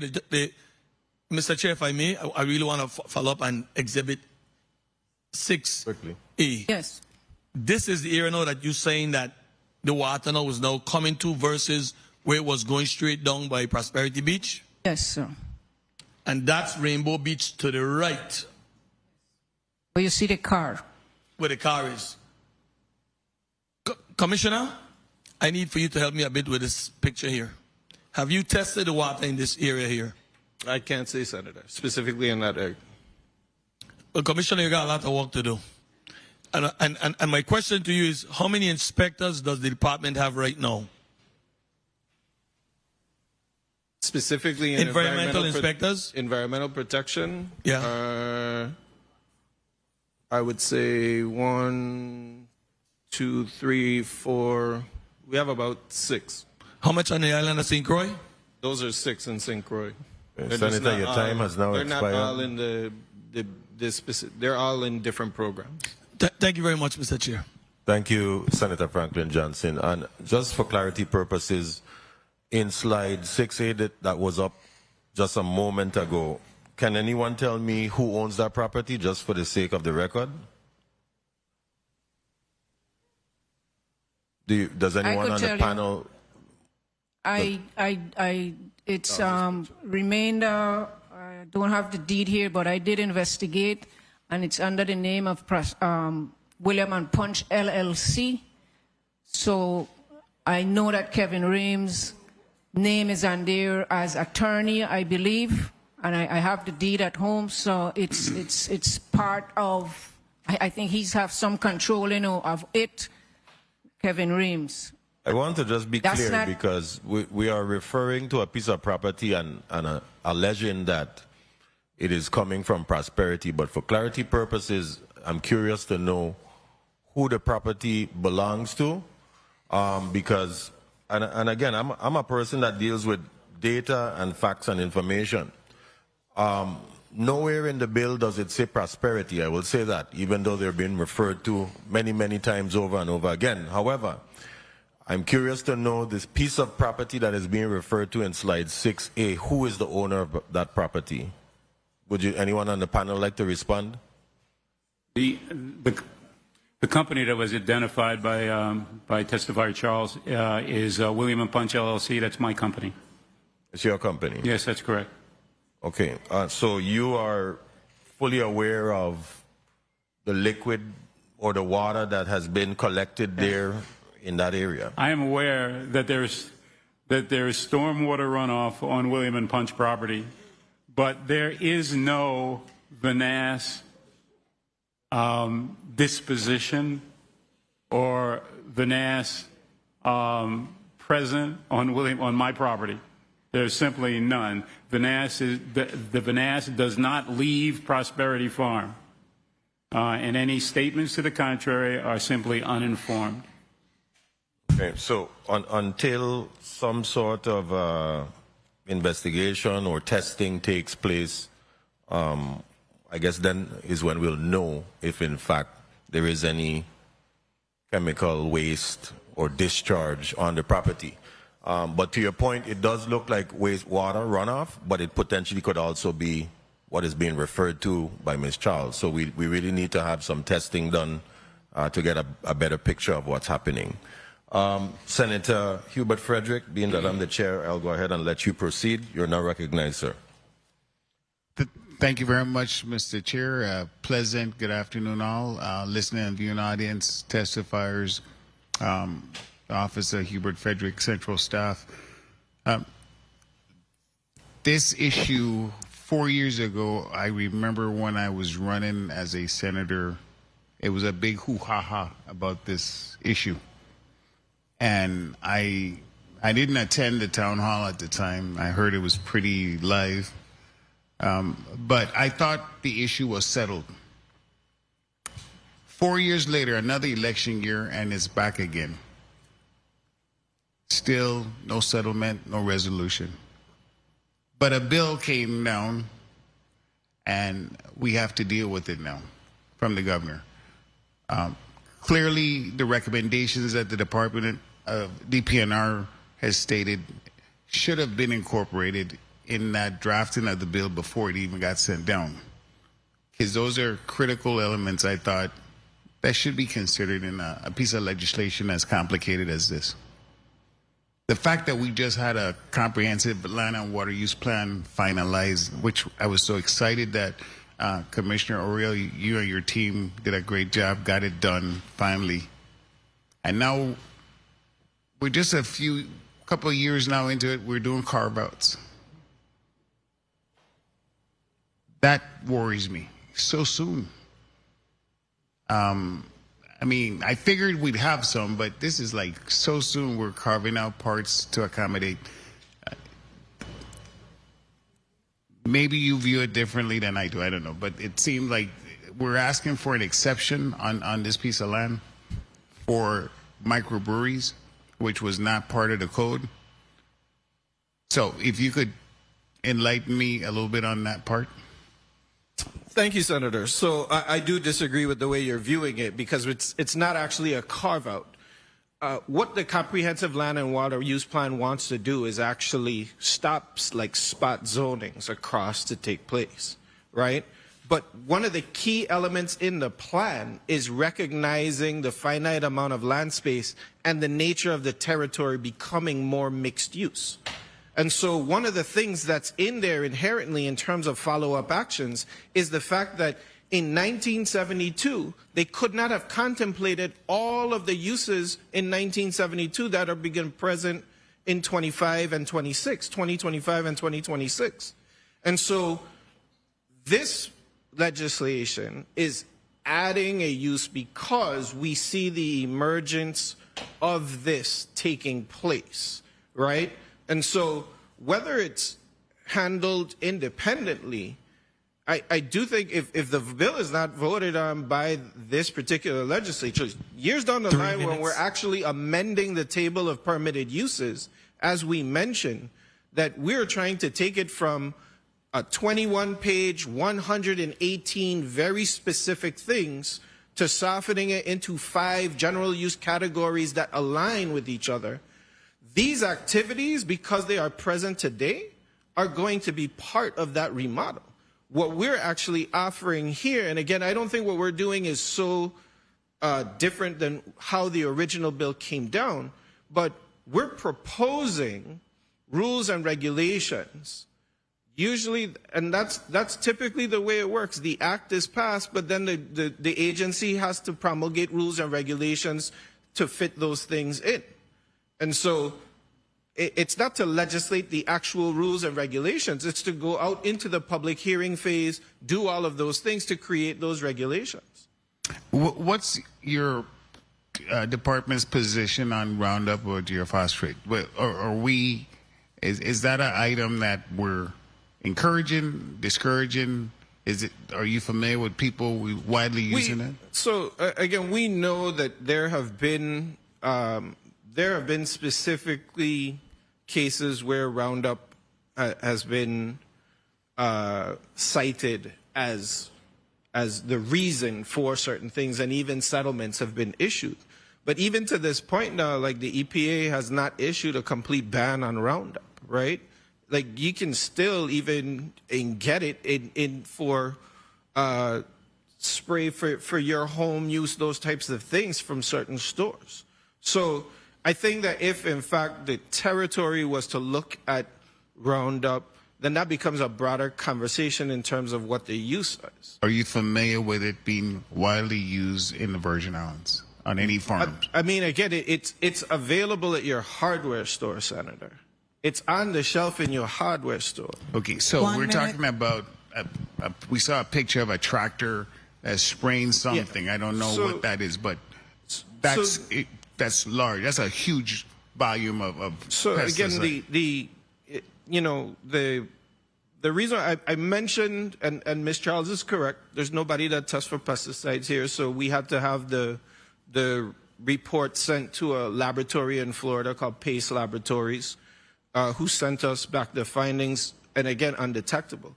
Like you're going to have, in agricultural settings, depending on what they're using, you're going to have some form of pesticide. That's why DPNR has a pesticide program, right? And so applicators have to get registered or certified by the department for pesticide use. There are different ones. They have certain levels where they can be, industrial uses. They may have to be covered. There are different certifications for a number of those things. That's why we have the program, Senator. Time. Mr. Chair, if I could just conclude. Please proceed. We don't know when this final report is going to be issued. And I am really concerned now voting on an issue that I don't even know what the findings are. The November 4th? I don't know what that report might contain. I would love to see what it contains. So I would ask this question, Senator. Irrespective of whether or not you move forward agreeing to a microdistillery bill or not, it's a farm property. It's going, if it chooses to, going to use pesticides. And if those pesticides are applied in the appropriate manner and are not causing degradation on the surrounding environment, it will still be a farm that uses pesticides, irrespective of whether or not you vote on the microdistillery. But we don't know how much pesticide and the impact on the environment. That's my issue, especially with the runoff. That's the big issue.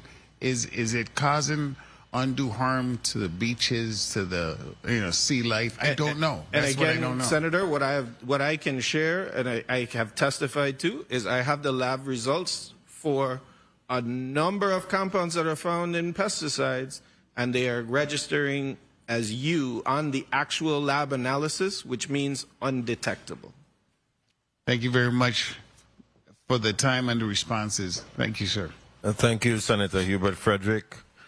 Senator Dwayne DeGraff, St. Thomas, St. John District, you're recognized for your 6 minutes. Thank you, Mr. Chair. Good afternoon, colleagues. Good afternoon, testifiers, all of you listening and present. I have a saying where I always make sure I say I don't buy cat and bag. And, this being my 10th year in the Senate, I would like to always maintain something that I always do. I vote no. I don't support the bill as it is, because when you get into microbrewery, we're talking about putting them all over the place. Wherever somebody want to pop up one, I don't think I want one next to my house. So I too would make some noise, and you know, I'm elected by the people, and to hear the people speak up, I think they should be considered in regards to it. You know, like we just had Jesse Jackson, and he was talking about I am somebody's speech. I added something where I am from the Virgin Islands. I may sound like I speak a different language, but I must be respected, protected, and never rejected. That's how I feel. So we're going to do that. For me, it's not a St. Thomas, St. Croix issue. It's a Virgin Islands issue in regards to where we want to put these microbreweries.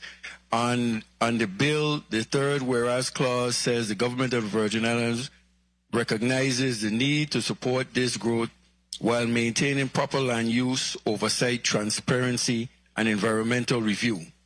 Commissioner, have we decided what size lots we would allow microbreweries on? Have we decided, required setbacks for residential property lines, water, wastewater requirements? Have any of these things been put into place? Regulations for odor and air filtration, operating hours, noise ordinances, parking requirements. Have any of those things, even though it talks about promulgating rules, again, I need to know these things are being put into place prior to me supporting something like this that's going to have some kind of effect on the Virgin Islands, whether it's prosperous or not. Thank you for the question, Senator. So with your written testimony, we did submit what we have come up with as draft rules and regulations, but they're not finalized because those are what we would go out to the public with in terms of offering, and then the debate would begin. Okay, good. So we're not putting the cart before the horse. We're doing it the proper way it should be. It just seems that way to me. Would you agree? Again, we offer the language within 2 years. And again, the department is fully committed to going to the public, if this bill is passed, for what would be necessary. To answer just one of the questions you asked, or in terms of one of the points, we put in there that we believe a minimum lot size acreage should be no less than 2 acres. Okay, and again, it's in where you put your testimony, I agree, but we're here to address the bill right now as it stands. Like you said, I don't want to get into talking about Prosperity Farm and all those things. They already exist. So I want to look at in regards to the bill. So in regards to the land and water use plan as it stands, how do we integrate, or where do we integrate, or can we integrate these microbreweries as it stands right now without modifying anything for the land and water use plan? So if we were not modifying anything right now, Senator, then the actual distillation and or brewing is either going to be in the I-1, I-2 zone in the industrial area, or it will be allowable in your, I think, business and commercial as an accessory to, say, a restaurant. So example, here we have the Mutiny Distillery and Restaurant in Pita's, in Sion Farm. And so it's allowable there because it's an accessory use to the restaurant. They serve food, doing all those things, but they also brew their beer. That's taking place in a very small environment in a commercial business, mixed use sort of area with a residential area right across the street behind it. So if we don't do any modification, it'll be limited to those few zones, either on the full industrial scale or accessory uses to something else. And in terms of those zones, how large are those zones? Can they accommodate the expansion of microbreweries in those particular zones only? No, I mean, you have beer But Senator, to use a St. Thomas example, you have beer brewing right now inside Tap and Still. And that's a 1 minute. 6,000 square foot business at best in the middle of Havenside.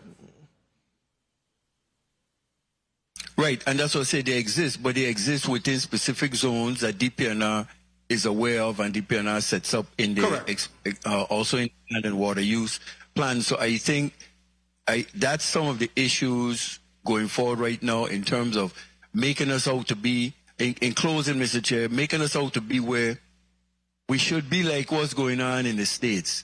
We're unique. We're Virgin Islanders. We like what we like. We want what we want, and we want to do it the way we want to do it. Thank you for the time, Mr. Chair. Thank you, Senator DeGraff.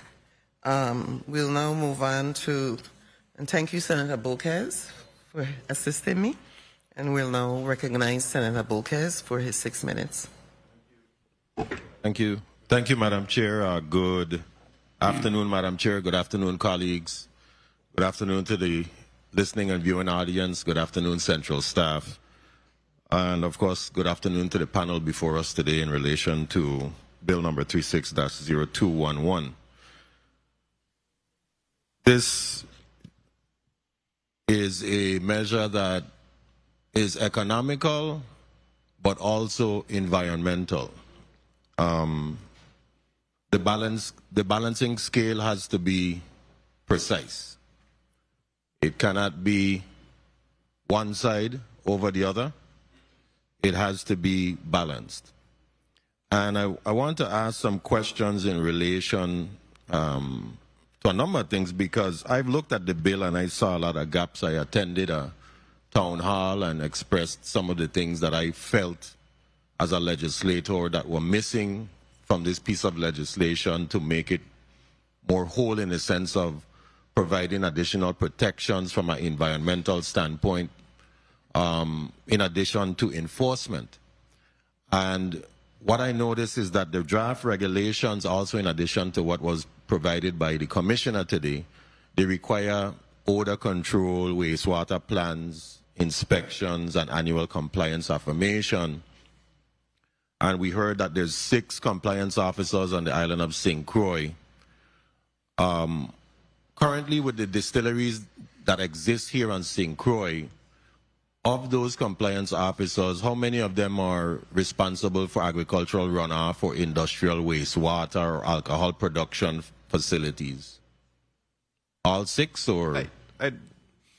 Can you rephrase the question for me, Senator, please? What I'm trying to find out, of the enforcement officers that exist here on St. Croix, which I heard it was 6, are they all responsible for agricultural runoff, for industrial wastewater, or any compliance for any other distilleries on the island? Yeah, so, yes, Senator. So, I mean, when we have, within the Division of Environmental Protection, we have, I believe, like 9 or 10 different programs in there.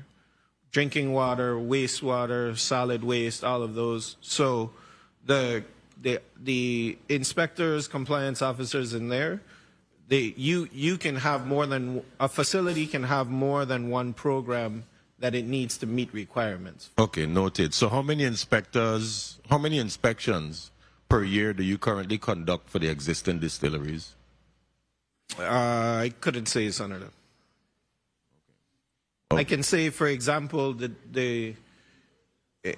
as an example of what takes place on the wastewater side, every single entity in the territory that discharges their wastewater is required to submit monthly reports on that discharge, and they must get, the major facilities have to get at least 3 inspections per year.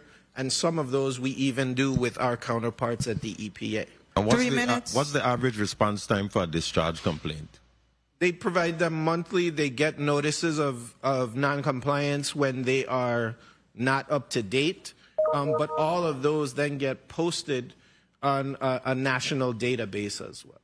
Okay. Now, when it comes to the BOD and the COD, of course, we've heard about the low pH balance, which is acidic.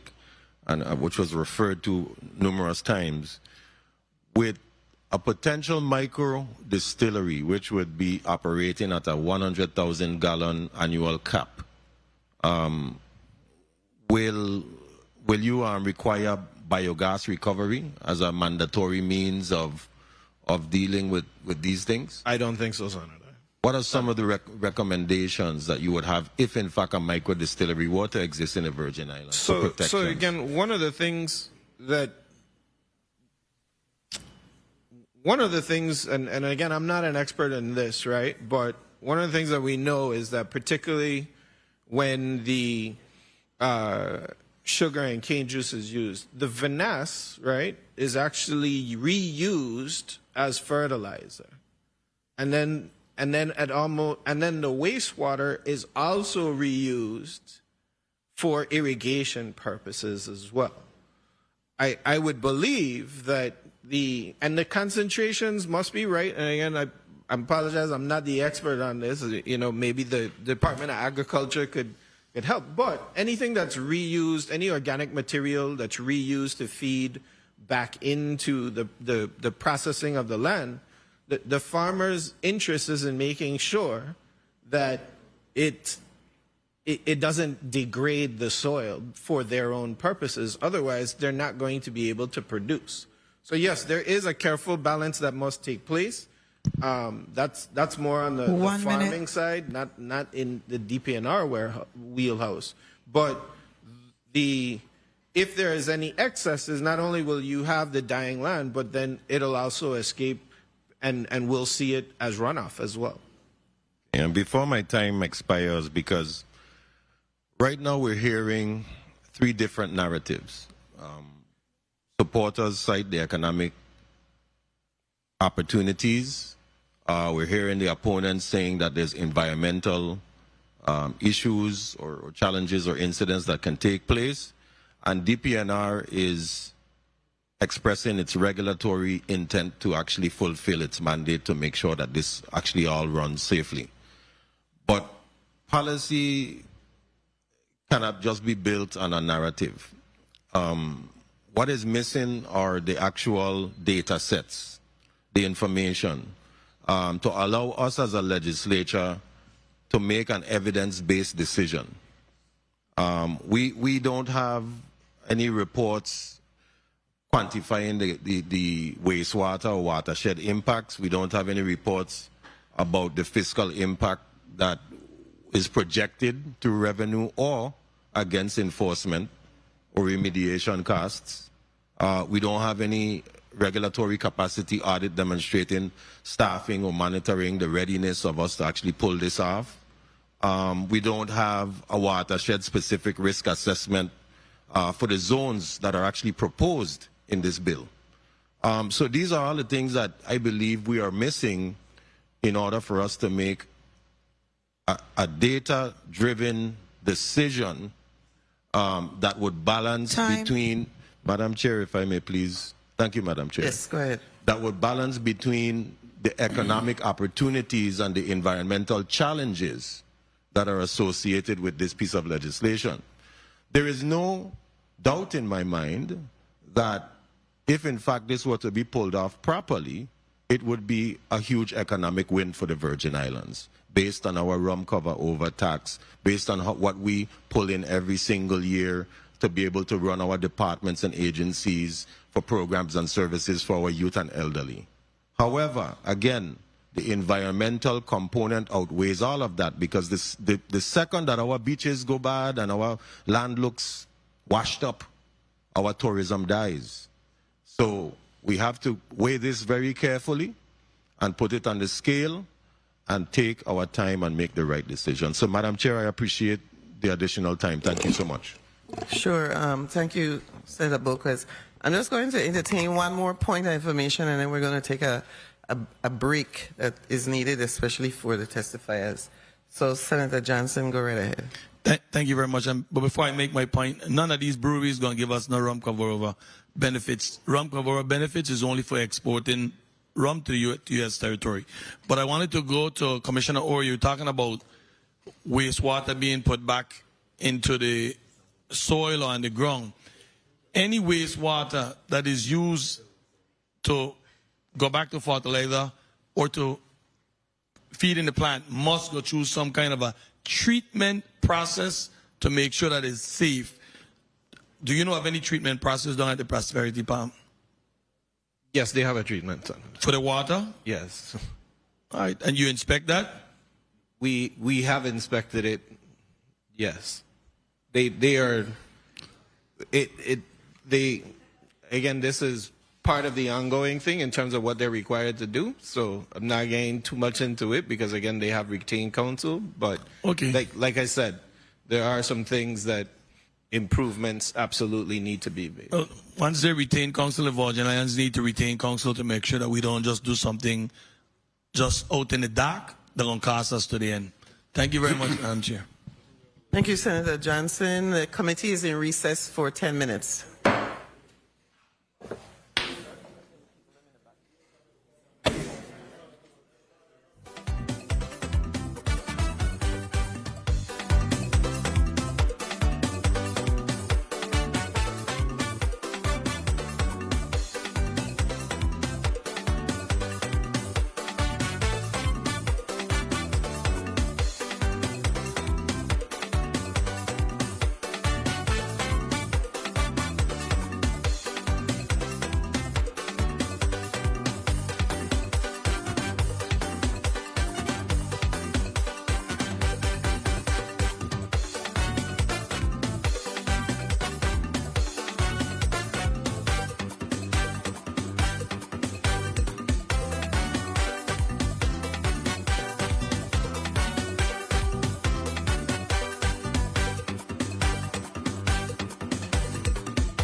you.